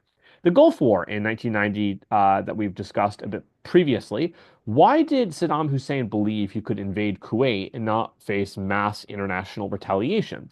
Part of it is because at the time, the U.S. Ambassador to Iraq for many years, April Glaspie, had in private conversations with Saddam Hussein indicated that the United States would not respond militarily to a Iraqi invasion of Kuwait. And there's credible evidence that military leaders within Baghdad interpreted Glaspie's statements as evidence that the United States did not have a credible commitment to defending Kuwait against a Iraqi invasion. Why did Obama's 2013 red line against Syria's use of chemical weapons fail, ultimately resulting in the massacre of hundreds, if not thousands, of civilians in Ghouta in 2013? Well, part of the reason why is because Assad evidently did not believe that Obama's commitment to utilize military force against Assad if he used chemical weapons, he didn't believe it was credible. He didn't believe that the United States had the political will to go to war or put boots on the ground in Syria over the use of chemical weapons. And in the end, he was arguably proven right. You could even argue that the war in Ukraine is perhaps an example of a deterrence failure. This is a bit more contentious because not all people agree with the underlying claim that NATO explicitly was aiming at deterring Russia from invading, but that's probably untrue, at least to some extent. Like, the United States and NATO did, to a significant extent, warn Russia not to invade Ukraine and threaten sanctions prior to the invasion, which indicates that, at least to some extent, this was a deterrence failure. Perhaps the most interesting question with respect to deterrence nowadays is the question of Taiwan. How can the United States, Taiwan, other regional powers like South Korea, Japan, the Philippines, maybe Australia, deter the People's Liberation Army from striking at Taiwan, particularly in advance of the July 2027 centennial mark that will commemorate the 100-year anniversary of the People's Liberation Army, which is a date that many people indicate might potentially be a time when the CCP wants to reunify with Taiwan by. That's a question I'll discuss more in the future with a more specific discussion of Taiwan. Okay, that is a broad, sweeping discussion of military strategy in the context of interstate war.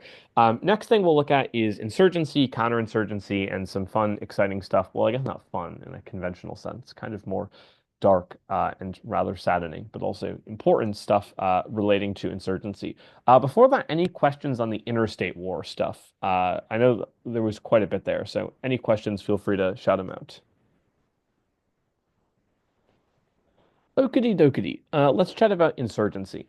A Three-ish quick notes on debating insurgency. So first things first, this section, I'm titling it Insurgency and Counterinsurgency. You could arguably title this section Terrorism and Counterterrorism. I'm a bit hesitant to do so. The line between an insurgent and a terrorist is very blurry, and there's no very clear way to categorize an insurgency as a terrorist group or vice versa. After all, one man's terrorist is another man's freedom fighter.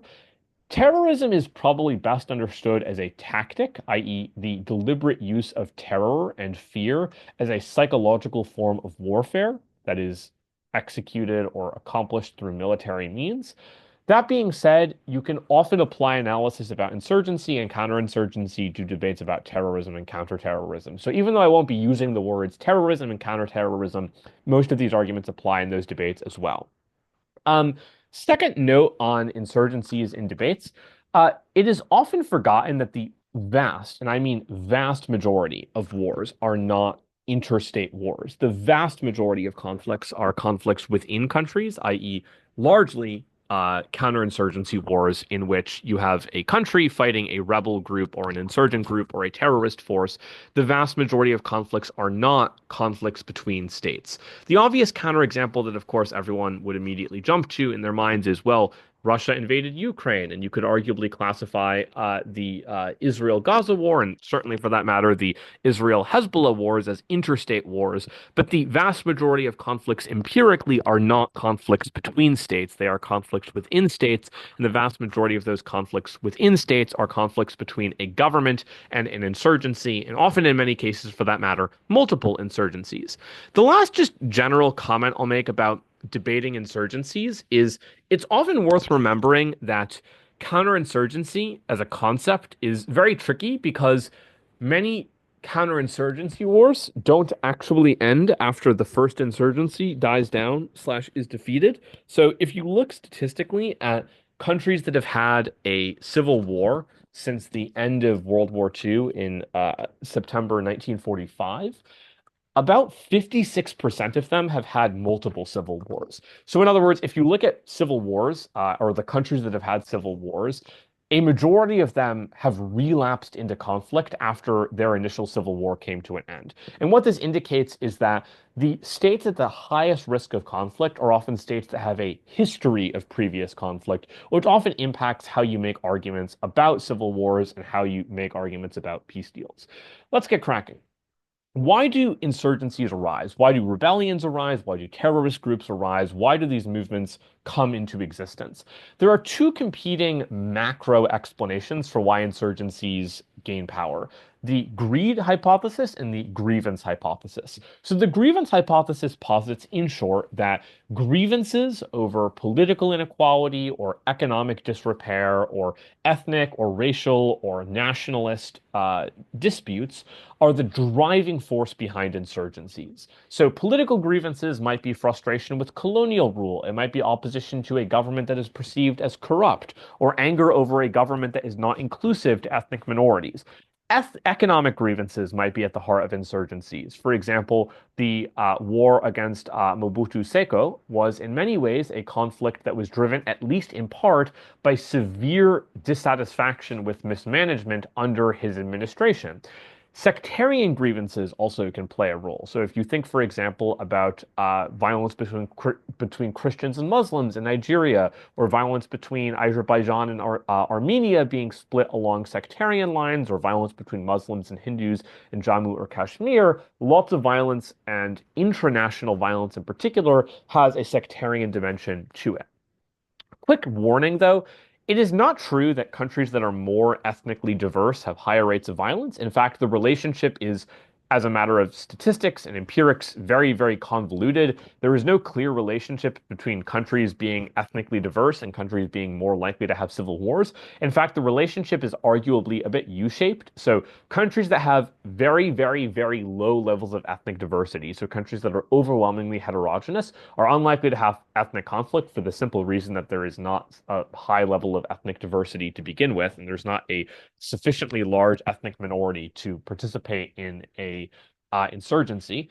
At the same time, countries that are highly, highly ethnically diverse might also have a very low probability of ethnic conflict because countries that are so ethnically diverse that there is no dominant ethnic group, in many ways function, or especially with respect to politics, look like monoethnic states, i.e., because there is such a vast array of ethnic groups, the political system evolves to have multi-ethnic political parties and multi-ethnic political coalitions in which many people of many different ethnicities interact politically, economically, and socially. So arguably, the cases where ethnic violence is most plausible are cases where ethnicity can be politicized. And these are usually contexts where there is a dominant ethnic group, for example, Hutus versus Tutsis in Rwanda, even though those labels were constructed largely under colonial rule and as an actual uh, belief are largely arbitrary, those sectarian divides can be weaponized by political elites, for example, to convince you that the opposing ethnic group is intent on stealing your wealth or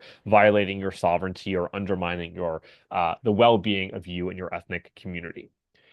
So the grievance hypothesis says that frustration over political, economic, or social inequality or political, economic, social unfairness breeds support for insurgencies. The greed hypothesis is related but a bit different. The core argument behind the greed hypothesis is that insurgencies are often led by, in particular, people whose primary interests are not fighting inequality or righting historical wrongs. Their real motives are economically enriching themselves. And it's not hard to see why insurgency can be a fairly lucrative business in at least two ways. First, many insurgencies arise in resource-rich countries where there's oil fields that you can capture, or there are diamond mines that you can try to seize control of. And if you're the warlord elite who's running the insurgency, you're probably going to make a good bit of money if you happen to control a gold mine or seize an oil field.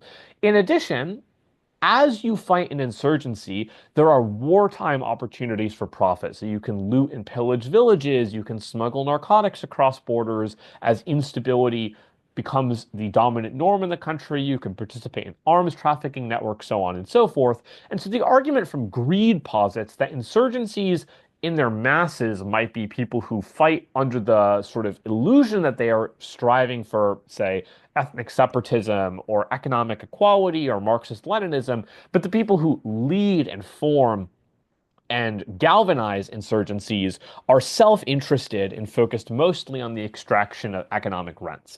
Obviously, these two can coexist. So, for example, if you think about some of the classic cases of the greed hypothesis, like UNITA and Angola, or ethnic armed organizations in Myanmar that are also jointly focused on the extraction of mineral resources, many of these groups have explicitly grievance-oriented justifications for their existence. So FARC, for example, in Colombia has benefited significantly both from the timber and coca trade, but FARC also has at its core a Marxist-Leninist identity and a focus on economic justice for the historically marginalized groups in Colombia. These two can coexist. Some people might be members of organized institutions because they seek economic self-enrichment.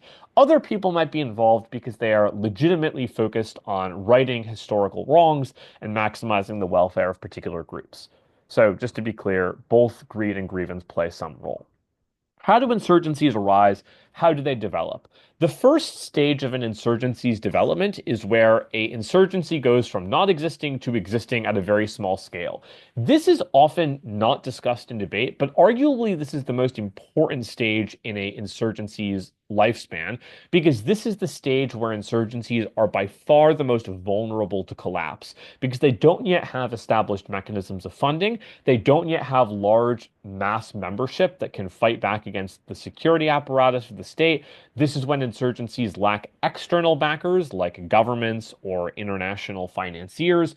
But this is also when insurgencies are on the rise, and if they are not arrested in their development at this stage, this is when things can potentially escalate. So what do insurgencies do to grow in their early stages? The obvious thing they do is they recruit. And this is often where, even if insurgencies are truly focused on greed, they weaponize narratives like ethno-nationalism and corruption and anti-colonialism as a way to galvanize support. I'll talk a bit later about why people are receptive to those messages and why people ultimately end up jumping on board. In addition to recruiting members, insurgencies also try to do what's sort of I sort of call cultivate a rebel identity. The idea is insurgencies need to ensure that the members they recruit are loyal. It is essential that they do not, for example, snitch to the law enforcement officials, that they do not defect to a rival organization, and it's important that members are actually loyal to the organization, that they do not, for example, leave the group or refuse to risk their own life on behalf of the insurgency. So insurgencies focus, especially in their early days, on building a rebel identity, which is why very many insurgencies become so attached to flags, to mottos, to insignias, to anthems, to songs, to tattoos that symbolize their membership in that organization. Additionally, insurgencies often involve some type of paramilitary training, like, for example, how to survive on a low-calorie diet in a jungle or a cave. But in many instances, this training is not solely focused on military skills. It's also focused on building an insurgent identity. So the idea is if you subject recruits to a fairly brutalizing training process, you reorient their psychology to be focused primarily around the insurgency. So, for example, if you subject people to fairly brutal training, that often creates a sort of dissociative process in which people's identities can be restructured around being a rebel and around fighting the government and sort of distance themselves from their past lives. The last thing that insurgencies sort of have to do in their early stages, but is essential, is they need weapons. Empirically, Kalashnikov rifles are a fairly popular choice for most insurgencies. Like if you ever just look at the weapons that are used by many insurgencies and countries really all across the world, it often is the Kalashnikov, which is a sort of Soviet-era weapon developed in the late 1940s, if I'm remembering correctly, although I might be incorrect on that, so someone should probably fact check me on that. Point is, insurgencies acquire weapons, and Kalashnikovs are a popular choice. How do insurgencies acquire weapons? They've got a lot of options. One of them is you can just steal weapons, like you can, for example, try to get weapons from an arms cache, or you can try to steal them from a different rival group. You can also purchase weapons on black markets. Black market for weapons is extraordinarily well developed. There are lots of reasons for that, but probably the simplest one is anytime a conflict comes to an end, or anytime a major military power dissolves or crumbles internally, there is suddenly a huge supply of weapons that can be sold on the black market. So, for example, one of the largest reasons, or one of the largest sources of black market weapons, is a huge supply of Soviet weapons were sold into the black market in the immediate aftermath of the Soviet Union's demise in December 1991. The simple reason why is because a bunch of Soviet military generals who controlled arms depots and ammunition storages and rifle facilities suddenly realized that their country was literally collapsing, and the best thing that they could do was to make some quick cash by selling their weapons to black market arms dealers and arms traffickers. Similar story played out in the aftermath of the war in Yugoslavia. Similar stories have played out in the dirty wars in Latin America in the 70s and 80s.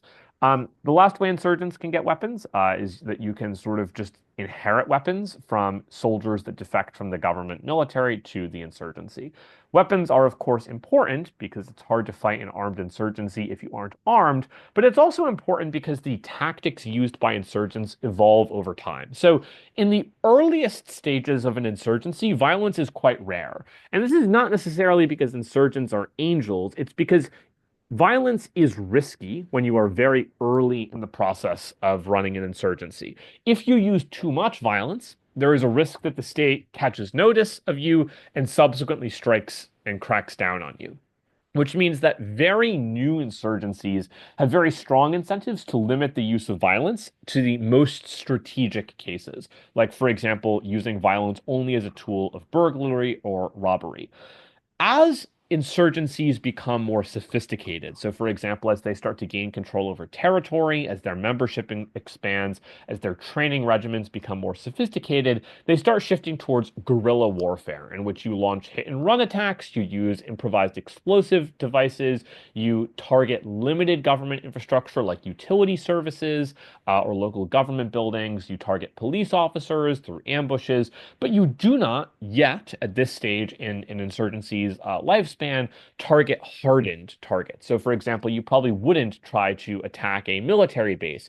You probably wouldn't try to attack an actual envoy of soldiers guarding a tank. You might target a police officer, but you probably wouldn't target someone who is significantly better trained. The reason you wouldn't take those risks as a relatively new insurgency that's still in that process of maturing is because there's a very high probability of defeat. If you, for example, try to defeat, say, a local military base, reasonably good chance that you don't have the skills or the discipline to carry out that sort of operation. As militaries become more advanced, though, they start to adopt increasingly professionalized tactics in which they start to actually attack hardened targets like police stations, in which they start to use more sophisticated tactics and more advanced weaponry and start to demonstrate tactical discipline on the battlefield. So if you look at some of the most effective insurgencies in the world today, so for example, if you look at many of the armed organizations leading the charge against the Tatmadaw in Myanmar, the tactics and formations they're using resemble in many ways professional militaries. And while they are insurgencies, they are non-state actors engaged in some form of rebellion, it's almost kind of silly to conceive of them as guerrilla groups because the tactics they're using are in many ways more akin to those of professional armies than guerrillas. Kind of humorously, I will just say one of the sort of like best ways to conceptualize guerrilla warfare is from Hamilton. Stay Alive actually gives a kind of unironically pretty good explanation of how guerrilla warfare works. Anyways, before I discuss a bit more on the theories of how insurgencies develop, I just want to highlight a sort of interesting argument from a scholar named Janet Lewis that has some interesting implications for debate. Not that this is particularly useful for all debates, but it's kind of cool, and you might find some cool applications for it in debate rounds. So Lewis's argument is what's called the intelligence-centric theory of rebel formation. So the argument that Lewis makes, in short, is, and I sort of flagged this briefly earlier, insurgencies are extraordinarily vulnerable at their moment of formation. This is when insurgencies are not yet able to stave off crackdowns, and this is when insurgencies are at the greatest risk of repression. What this means is insurgencies in their earliest days absolutely must control information. In other words, they cannot let anyone know, especially the state know, of their existence, of their intentions, of their goals, of their location. If the government catches wind of a brewing insurgency, it will be crushed, and it will be crushed rapidly.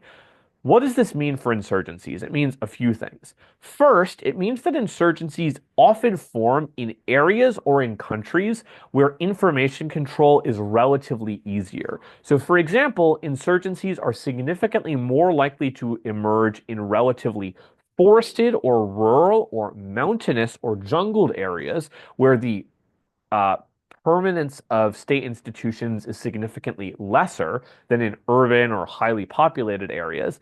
And in addition, insurgencies are significantly more likely to emerge in countries that have a relatively weak security apparatus or with a relatively weak government, like, for example, Somalia or Sudan. The second implication of this information-centric theory of rebel formation is that ethnicity is often essential to the earliest stages of an insurgency, even when the insurgency is not by its nature focused on ethnic grievances. The reason why is that ethnic networks are a convenient proxy for trust.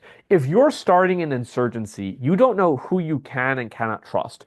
Who can or can I not tell about my insurgency to, basically. The idea is ethnic networks are a proxy for trust. So while you don't necessarily know who you can and cannot trust, you can defer towards ethnicity as a loose mechanism to determine who is a reasonable risk of tattling on you to the government. That means even when insurgencies are not explicitly ethnic, they often evolve to have an ethnic character to them, even when their actual focus might be secular, it might be non-racialized, it might be Marxist, etc. Lastly, because insurgencies cannot reveal their existence until they are sufficiently strong, insurgencies have to limit the use of violence in their earliest days to avoid drawing unwanted attention. That's the Janet Lewis Janet Lewis argument. It's an interesting argument that has some cool implications for debate. Let's chat a little bit more about insurgencies in the context of counterinsurgency. The first thing that's worth discussing is the relationship between insurgencies and civilians. The simple reality is nearly all insurgencies require some level of support from local civilians, and functionally all insurgencies that are still developing require the support of local civilians. This is for lots of reasons, like the fact that insurgents require material support like food or water or medicine from local civilians, the fact that insurgents need civilians to cooperate with them on important matters. For example, if you're an insurgency in a local village, it's very important that you make sure no civilian in that village reports you to a law enforcement official. Insurgents also need civilians to provide them information. For example, if you're an insurgency, you want to know things like what routes did the police take in this village? Are there rumors about an upcoming night raid targeting a local insurgency? And lastly, most insurgencies, at least to some extent, are focused on reducing popular support for an established government. So in some cases, this is insurgencies might focus on separatism, for example, establishing a new sovereign country for a particular ethnic or racial group, like the Biafran War in the 60s. In some cases, insurgencies' goals might be focused on ideology, for example, deposing a Marxist government and imposing a capitalist government. In some cases, insurgents might be focused on establishing a religious institution at the head of the government, say the Islamic Caliphate proclaimed by the Islamic State of Iraq and Syria. In any case, insurgencies often focus on reducing popular buy-in to the existing government, and that often means they need to earn the support or the allegiance of local civilians. So how actually do insurgencies get civilians to be on their side? One way they can do this is through ideology. They can, for example, convince local civilians to support their cause by highlighting common ideological beliefs that are supported by civilians, like, for example, Marxist-Leninism, religious fundamentalism, you name it. In some cases, insurgencies earn civilian support through patronage, so through providing, for example, services like courts or law enforcement or schools, in some cases medicine, in some cases food. The more common form of patronage that's provided by insurgencies, given that insurgencies often rely on civilians for material support as opposed to the other way around, insurgencies often can provide security. So, for example, a fairly common tactic that insurgencies will use, Viet Cong popularized this in the Vietnam War, is they'll basically offer security and protection to areas that have been brutalized by government or police violence. So the way the Viet Cong would do this in the Vietnam War is they would basically launch ambush attacks against U.S. military personnel near a village. The U.S. would respond with airstrikes around or near or on that village. The Viet Cong would subsequently enter the village and offer protection to people living in the area, knowing that people would be traumatized by the recent airstrikes and would be more receptive to providing support to the Viet Cong insurgency if, in exchange, they received some level of protection. The last reason that civilians might potentially support insurgencies is coercion, i.e., some insurgencies, Boko Haram, for example, the Lord's Resistance Army in Uganda, are particularly notorious for the use of violence and extrajudicial assassinations and even torture to convince civilians to support their cause. That being said, it is worth remembering that a significant number of insurgencies cannot use coercion as the only way to earn civilians' allegiance, because coercion is necessarily a risky strategy, because there's a very real chance that civilians turn against the insurgency and instead opt to support the legal systems focusing on curbing the insurgency. That explains why insurgencies can co-opt some support from civilians, but it doesn't answer the more interesting question of why do some civilians make the choice to actually become soldiers and join an insurgency? There's a couple of potential reasons. I'll walk through 5. One reason that people might join an insurgency is economic, i.e., if you are an unemployed or a relatively undereducated young person, especially a young man, just statistically speaking, that's the majority of recruits in most insurgencies, you might join an insurgency because the opportunity cost is low. The problem with this argument is the statistical correlation between poverty and insurgency membership is actually much weaker than you might think. There have been literally hundreds of studies on this, and there's no clear correlation. It is true that insurgencies are more likely to break out in poor countries than rich countries, but it's not necessarily because those countries are poor. It seems more plausible that secondary factors like weak state institutions, for example, or high levels of corruption or high levels of ethnic discrimination and violence are causally responsible for that correlation. An additional interesting note is the evidence suggests that some insurgencies actually prefer recruiting middle class as opposed to relatively uh, poor individuals into their organizations. There are lots of potential explanations for this. One potential explanation is insurgencies might be more likely to trust relatively upper or middle class recruits on the basis that those people are probably joining for ideological reasons as opposed to for material reasons. But there's some open debate on that. Second, people might join for ideology. They might join an insurgency because they support, say, the cause of ethnic separatism or Marxist-Leninism or Islamic fundamentalism. This is a plausible explanation. It's probably fairly weak empirically for a couple of reasons. The first and simplest reason is just that ideology is a massive overpredictor of conflict, i.e., ideological grievances exist all across the world in all kinds of countries. Armed insurgency is relatively rare, so ideology can't be the only thing involved. It's also just worth noting, though, that there are many people who are deeply ideological but are not involved in insurgencies. And there are also many people who are involved in insurgencies who are not particularly ideological. So the relationship between ideology and insurgency is neither injective nor surjective, and therefore you should be somewhat skeptical of it. Third, people might join insurgencies because insurgency provides community. It provides a sense of purpose and it provides a sense of fraternity and brotherhood. This is a very compelling argument for why people stay in insurgencies. It's a relatively weaker argument for why people join insurgencies, given that alternative communities often do exist, thanks to the church, and that there are huge risks associated with becoming involved in an insurgency, namely the real risk of death. Fourth, and I think the strongest argument you can make for why people join insurgencies, and statistically, if you poll actual insurgents, the most commonly cited motive in most countries and most insurgencies for why people join insurgencies is this: wartime motives. Lots of people join insurgencies, not because they love the insurgency, but because they have to join the insurgency for one of two wartime reasons.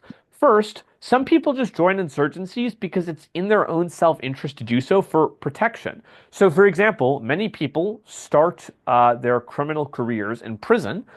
Maybe they're in prison, for example, on a relatively low-level drug offense, and they subsequently join a prison gang that has some affiliation with a broader criminal organization. In that case, the reason someone joined a insurgency or a rebel group or a terrorist cell is not because they love that group, it's because they have to join that for safety. The more compelling justification, though, for why wartime factors drive support for insurgencies is very many people join insurgencies in part out of vengeance, in part because they hate the government or the Western powers backing the government. So, for example, if you do polling on people's attitudes towards the Taliban as opposed to ISAF, ISAF, I mean, not ISIS, it's a different group, during the US occupation in Afghanistan, many people that supported the Taliban did not like the Taliban. In fact, they ardently opposed the Taliban. They just hated the US-backed government in Kabul even more and were willing to support or even join the Taliban on the basis that the Taliban was the lesser of two evils. Vengeance also is an important factor in why people join insurgencies that's often overlooked in debate. So many people, for example, join insurgencies to avenge the death of their loved ones. And in that context, when counterinsurgency operations cause significant levels of collateral damage, it's very reasonable to expect many people to respond by increasing their support for an insurgency. The last potential reason why some people join insurgencies is just outright coercion. You might be kidnapped, for example, or trafficked into a violent organization. The Lord's Resistance Army in Uganda is a particularly horrifying example of this. The LRA engages in a practice called bridge burning, where they'll raid villages. They'll subsequently find children and then kill their parents and then conscript children into their ranks. The idea being that you'll sort of quote unquote burn the bridges that children previously had with their past lives and hence force them to remain in the organization. So that is a pretty comprehensive theoretical overview of why insurgencies arise, how they form, how they recruit, how they earn civilian allegiance, and why they need civilian allegiance. Now we'll pivot towards the slightly, in fact, the much trickier question, how do you fight an insurgency once it has begun? There are lots of reasons why counterinsurgency, which by the way I'll abbreviate and you'll often see abbreviated as COIN or COIN for counterinsurgency. There are lots of reasons why counterinsurgency is just wicked difficult. The first reason is what I flagged a bit earlier, which is there's a strange paradox in counterinsurgency, which is the time when you would most like to fight to crack down on insurgents is relatively early, i.e., when a insurgency is relatively weak. This is also, strangely though, when it might be the hardest to defeat insurgencies. Why? Well, for starters, lots of insurgencies are arising in countries that have relatively poor intelligence apparatuses. So it's hard for governments to identify the existence of up-and-coming insurgencies until they are full-flooded insurgencies with substantial membership. But in addition, cracking down on a relatively new insurgency is very risky because disproportionate violence, or violence that is perceived as disproportionate, vindicates insurgents' arguments about the corruption and immorality of the government and therefore fuels support for the insurgency's cause. The second reason counterinsurgency is very difficult is because of terrain. Most insurgent groups operate in or around areas that pose geographic or topographical challenges to counterinsurgents. So just a very simple example is if you look at Myanmar's EAOs, or ethnic armed organizations, they are often operating in heavily jungled areas that are very difficult for counterinsurgency operations to be effective in. Similarly, FARC, the organization in Colombia, operates and has historically operated primarily, well, I guess technically now the peace deal kicked in since 2016, but historically groups linked to FARC and still associated with FARC to this day operate largely in very forested areas within Colombia, as well as mountainous areas that are very difficult to penetrate from the perspective of the state security apparatus. Why does difficult terrain complicate counterinsurgency? For one, it's much, much harder to use airstrikes against insurgents when they operate, for example, in mountains or in forested areas where it's literally difficult for satellite imagery to pick up the location of insurgents, let alone strike them with missiles.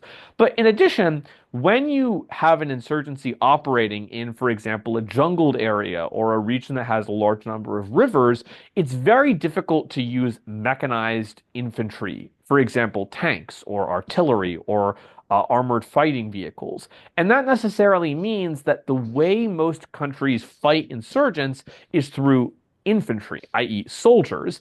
That's complicated because there's a very real risk of soldiers dying in conflicts, and that creates political problems with respect to the body bag effect. Perhaps the most important reason that terrain is important, though, and one of the reasons that's often overlooked, is when insurgents operate in difficult terrain, it's very difficult for military logistics to be effective. Logistics refers to the process by which militaries transport, store, and supply food, weapons, and even soldiers. And logistics actually is arguably the most important dimension to winning wars, even though we didn't talk about it previously, because you literally cannot win a war if you cannot maintain a steady supply of food, of shelter, of medicine, and of manpower. The problem is it's very difficult to run logistics networks in difficult areas, like, for example, mountains or jungles. Often there's a lack of paved roads. Even where there are paved roads, they're vulnerable to ambushes because they're relative choke points and therefore are vulnerable to attack by rebels.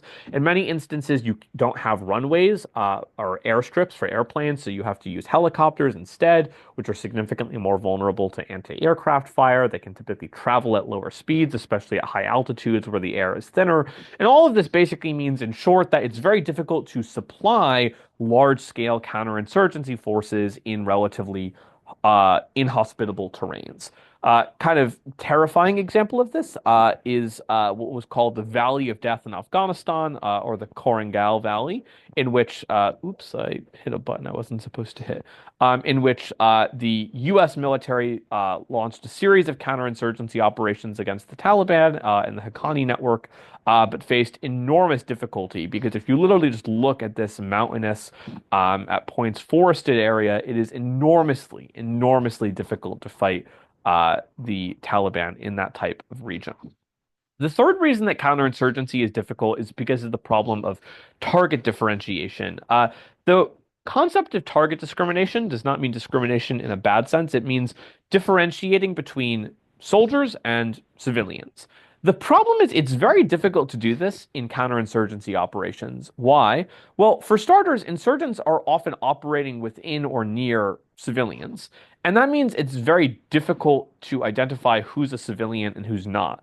But it's also because the line between civilian and combatant is blurry in counterinsurgency operations. So, for example, very many insurgents will spend their days as civilians, working, for example, in civilian jobs, but will spend their nights planting roadside bombs or IEDs or launching hit and run guerrilla ambush operations. So it's not even clear who is a combatant and who is a civilian because the line between combatants and civilians is often blurred. Same thing with people who supply material support to insurgencies. They might be civilians, but they also provide direct assistance to the combatants. They might be classified legally as combatants, but most people perceive of them as civilians. The fourth reason that it's very difficult to fight insurgency is what I alluded to briefly earlier, which is that most counterinsurgency operations necessarily rely on infantry as opposed to tanks, as opposed to air power, as opposed to artillery. This is in part because jungles and mud and forests and mountains just make it very difficult to use things like artillery or air power effectively. But in addition to that, it's very difficult to get high quality intelligence about the location, for example, of insurgent forces in mountains or in jungles. And that necessarily means that you can't use things like precision weapons or long range missile strikes, and you instead have to rely to a greater extent on soldiers moving through an area, locating hidden or clandestine bases and attacking insurgents accordingly. There are two reasons relying on infantry is difficult. The first reason that infantry-based operations are problematic is infantry-based operations have a high casualty rate. Intuitively, if you're sending soldiers into an area, many soldiers will be injured, many of them will die. That creates political problems because most voters don't like to see soldiers die, especially when these conflicts are overseas. The second reason that infantry-based operations are problematic is that soldiers are more likely to cause collateral damage than, for example, drone strikes or missile strikes, for the simple reason that soldiers are more likely to utilize weapons inaccurately. For example, you can make a drone strike precise, but soldiers are often less precise when firing, say, an automatic rifle. But it's also because soldiers are blinded by what we discussed earlier, i.e., the fog of war, irrationality, hatred, fear, terror, and so forth. That is problematic because, as we discussed previously, a major precipitating factor that drives people to join insurgencies is wartime grievances. Things like the loss of a loved one, injury in a conflict with counterinsurgents, the need for protection. Since counterinsurgency operations can, in many instances, cause huge levels of collateral damage, that worsens the underlying problem of support for the insurgency. So this takes us then, given that we've just outlined a bunch of reasons why insurgency is hard to defeat, there are two dimensions to counterinsurgency doctrine. The first part to counterinsurgency doctrine is the socio-political part, i.e., how do you increase the legitimacy of the government and undermine political and social support for the insurgency? The second dimension to counterinsurgency is the military dimension. How do you use lethal force to reduce the effectiveness of insurgencies in holding territory and maintaining popular support? I'll start by talking about the sociopolitics of counterinsurgency and then talk about the military dimensions of counterinsurgency. So, in terms of the sociopolitical dimensions, the core argument here is that counterinsurgency is not only a military act, it is also a political and social act that requires non-lethal force. What does this mean? Insurgencies are at their core struggles over legitimacy. So this is phrased very nicely by Field Manual 324, which is the official U.S. military statement. It's a very long document. It's well worth the read if you ever have like a couple free hours. But it's the sort of official U.S. military doctrine on counterinsurgency. And the core argument that's made in the section on the legitimacy in FM 324 is in order to beat an insurgency, you cannot just kill insurgents or attack the insurgents' weapons and supply chains. You need to also build a viable alternative to the insurgency. You need stable governing institutions, you need functioning economies. There's a second additional reason why counterinsurgency should not only be military, which is in order to use military force effectively, you need high quality human intelligence collected from local civilians. Here's why. Every military operation is driven by intelligence. You need information about, for example, who is in the insurgency, where they're located, where they're getting their money, where they're getting their weapons, so on and so forth. Now, usually, militaries have three ways to get information about an adversary. First, militaries can use signals intelligence. Second, they can use image intelligence. And third, they can use human intelligence. The problem is it's very difficult to get good quality signal intelligence and image intelligence in counterinsurgency operations. With respect to signals intelligence, many insurgencies are relatively low tech. In some cases, they use human couriers as opposed to cell phones, for example, to communicate. And even when they do use technology, many domestic governments lack the sophisticated abilities of, say, the MI6 or CIA or the Mossad to identify signals and intercept communications. Image intelligence is also complicated, partially due to terrain. For example, it's difficult to get high-quality surveillance footage or satellite imagery of military bases under the control of insurgents if those bases are heavily concealed under tree cover or based in areas where there just isn't reasonable access for satellites. That's a problem for militaries because it means they have to rely more than they would like on human intelligence, i.e., information from actual informants. How do you get human intelligence about insurgents? Hint, you get local civilians who live amongst the insurgents to leak information to the military.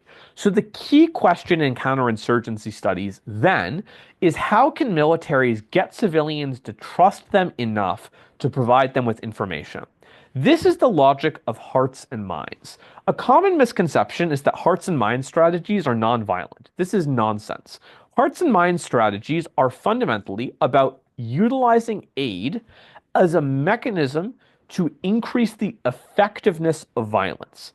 The idea is when militaries play an active role in building stable political and economic institutions, that increases the legitimacy of the local government, which in turn increases local civilians' willingness to collaborate with the government and with the security apparatus.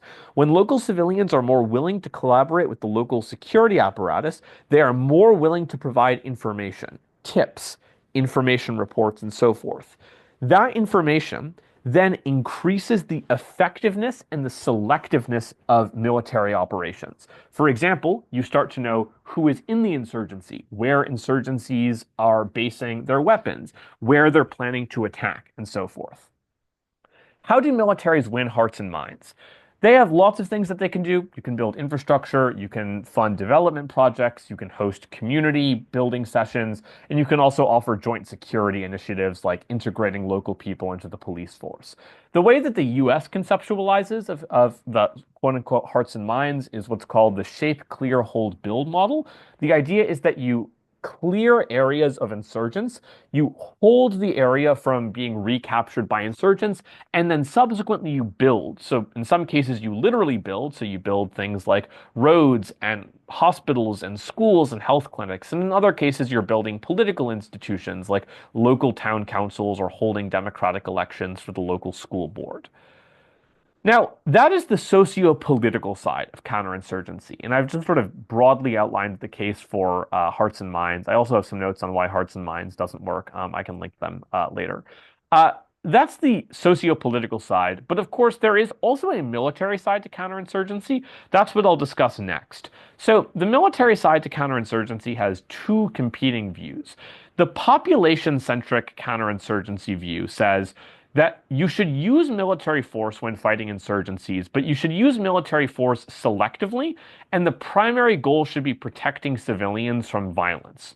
The enemy-centric conception of counterinsurgency disagrees and says you should use military force with the primary aim of defeating the insurgency, i.e., maximizing the insurgent death toll, reducing supply chains, so on and so forth. There are two arguments you can make in favor of enemy-centric counterinsurgency strategies, given that I've discussed ad nauseum now the case for population-centric counterinsurgency strategies. The first reason enemy-centric counterinsurgency strategies might work is they increase the deterrence effect.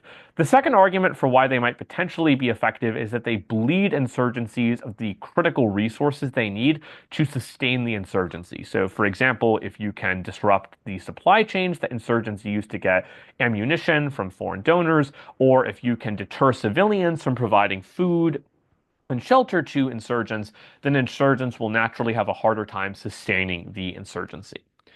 Now, lots of people, and this is totally reasonable, have a sort of intuitive gut reaction to this repressive-oriented approach to counterinsurgency, and their gut reaction is often like, repression just doesn't work. You can't deter insurgencies. This strategy is just destined to fail. And by the way, obviously, there's also a separate set of concerns that are more moral oriented. For example, human rights violations are often endemic in in enemy-centric counterinsurgency strategies. And that is absolutely correct. The question I'm focused on here is the question of tactical and operational success, i.e., do repression-oriented counterinsurgency strategies work? And the answer is it's actually more complicated than you might think. So, for example, one of the most effective counterinsurgents in the last century, sad as it might be, is Russia slash the former Soviet Union, which has an astonishingly high success rate when it comes to crushing insurgencies, especially during the Soviet era.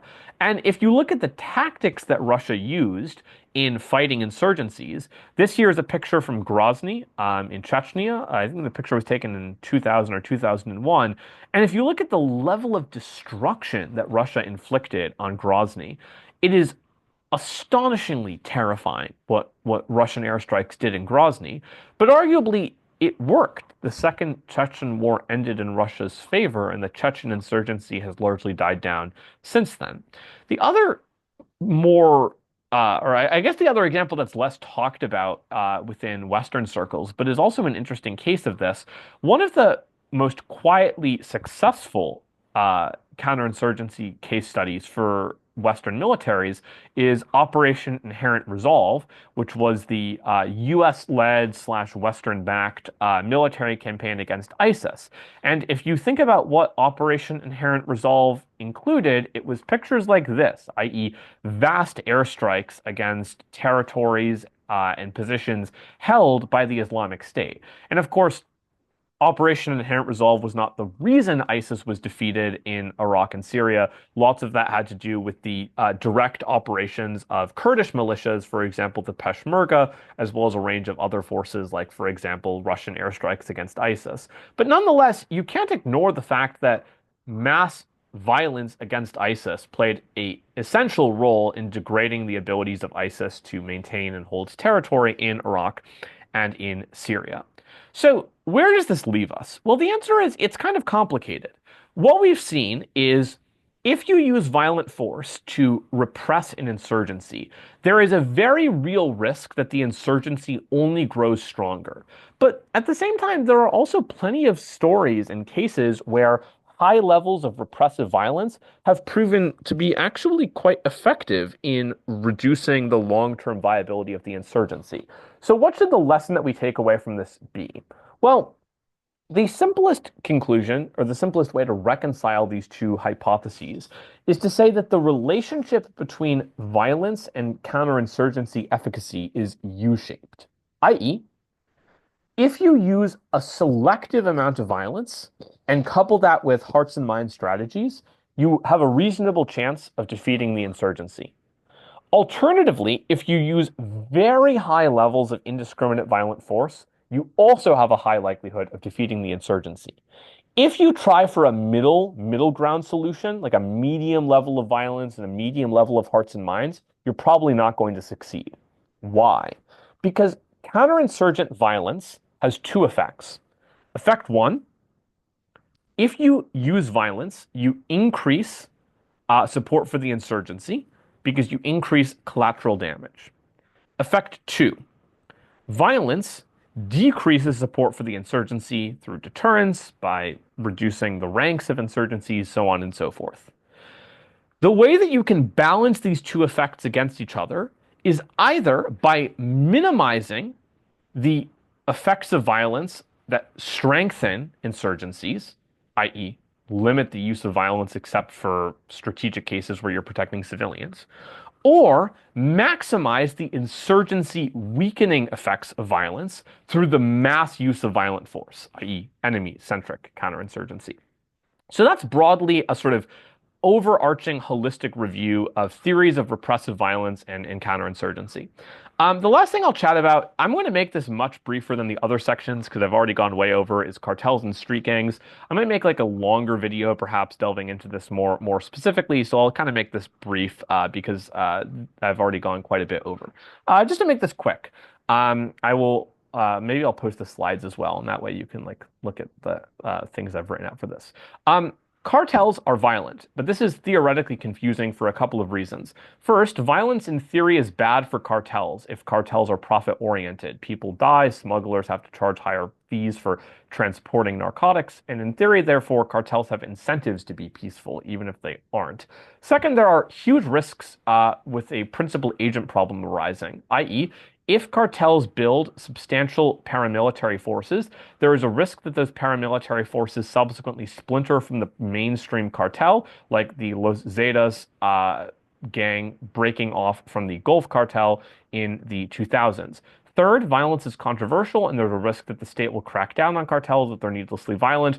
And fourth, cartels can simply collaborate with local security officials as opposed to utilize violence against rival cartels, which seems like a cheaper way to ensure that contracts are enforced. So I'm going to skip this. So why are cartels violent if they have theoretically incentives to be peaceful?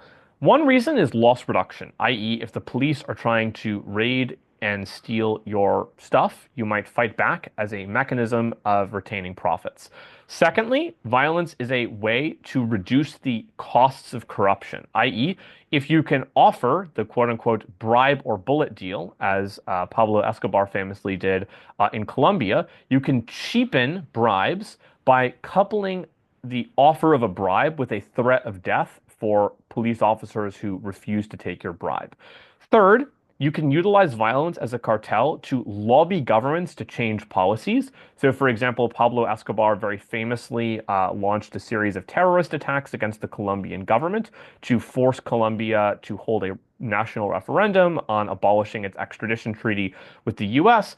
And lastly, cartels use violence as a political tool. For example, if you assassinate high-level political officials, that sends a message that no one is safe or can escape cartel violence, and it also intimidates governments into changing policy to cater to cartels' needs.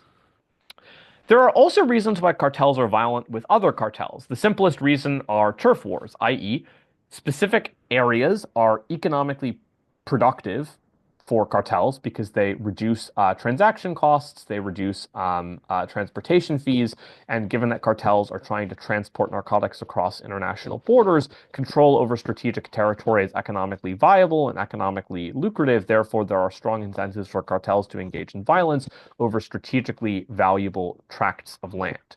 Additionally, there might be strategic psychological reasons cartels engage in violence, i.e., intimidating other groups and convincing other groups to back down. This is sort of the Sun Tzu argument that the best way to win a war is to convince your enemy that it's not even worth fighting.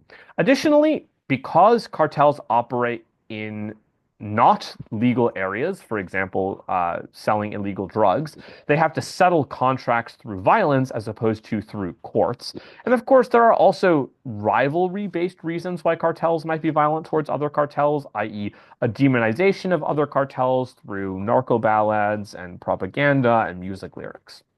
Lastly, why are cartels violent towards civilians? There are lots of reasons for this. Part of it might just be signaling, i.e., you might utilize violence as a way to signal your willingness to do whatever it takes to protect the cartel. In some cases, this might be ideology. So, for example, the Cali cartel often has a racial dimension, or historically, I mean, had a racial dimension to social cleansing against quote unquote undesirable people in Colombia. And in some cases, cartels utilize violence against civilians as a strategic mechanism to incite state responses against cartels in rival territories.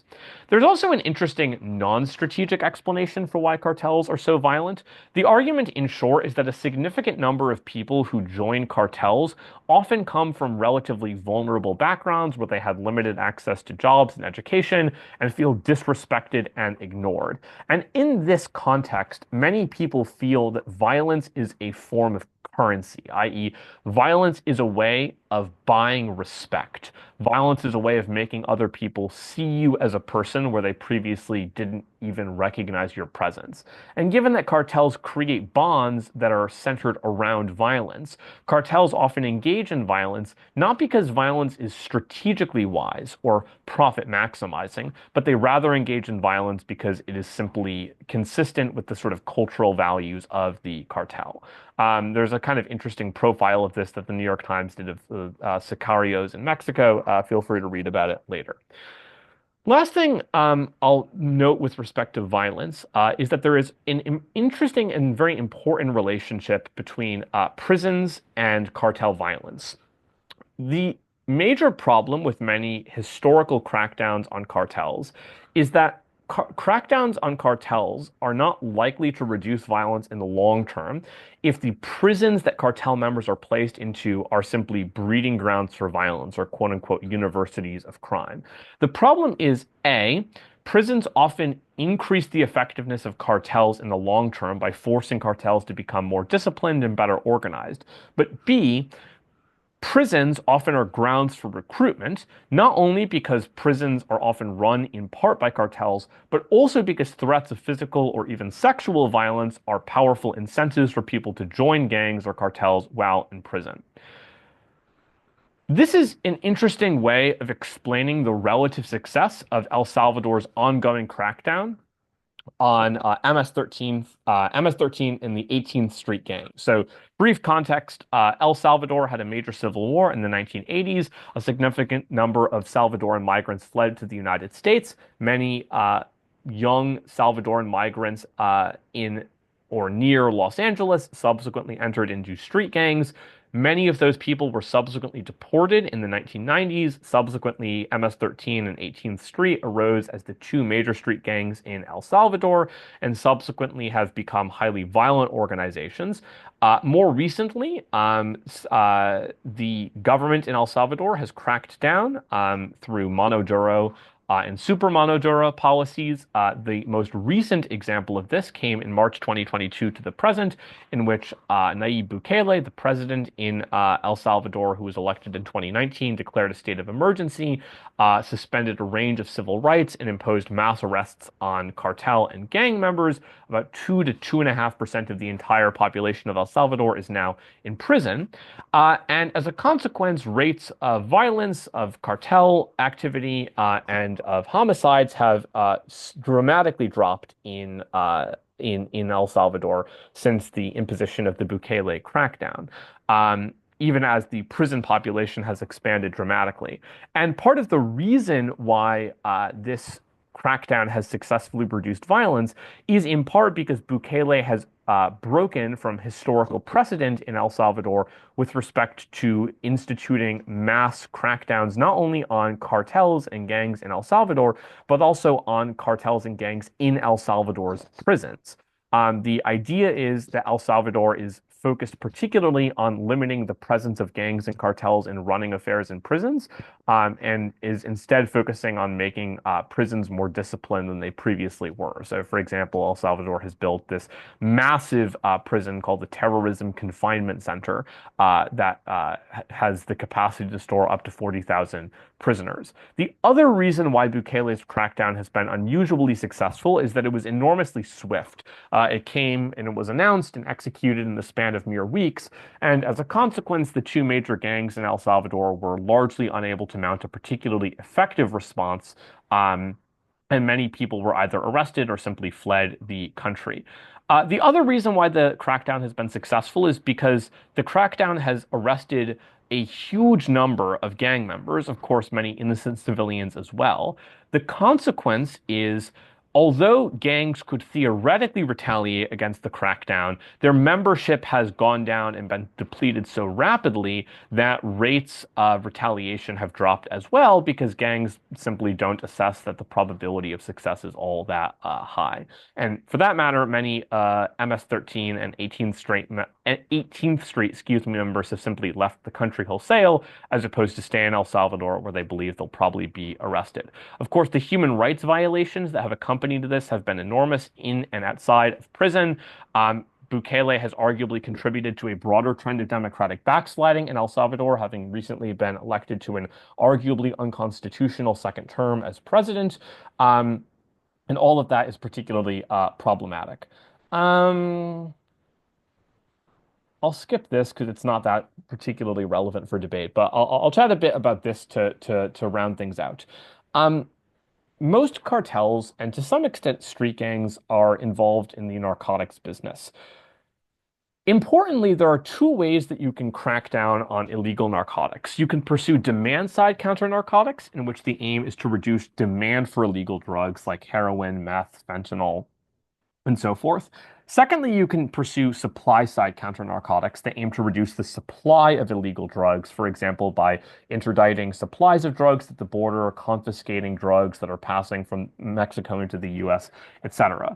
The argument in favor of demand-side counter-narcotics is that supply-side counter-narcotics will necessarily fail because even if military operations can temporarily decrease the supply of illegal drugs, the consequence of a reduction in supply is that the price of those drugs increases, given that demand is relatively inelastic, given the addictive nature of many illicit narcotics.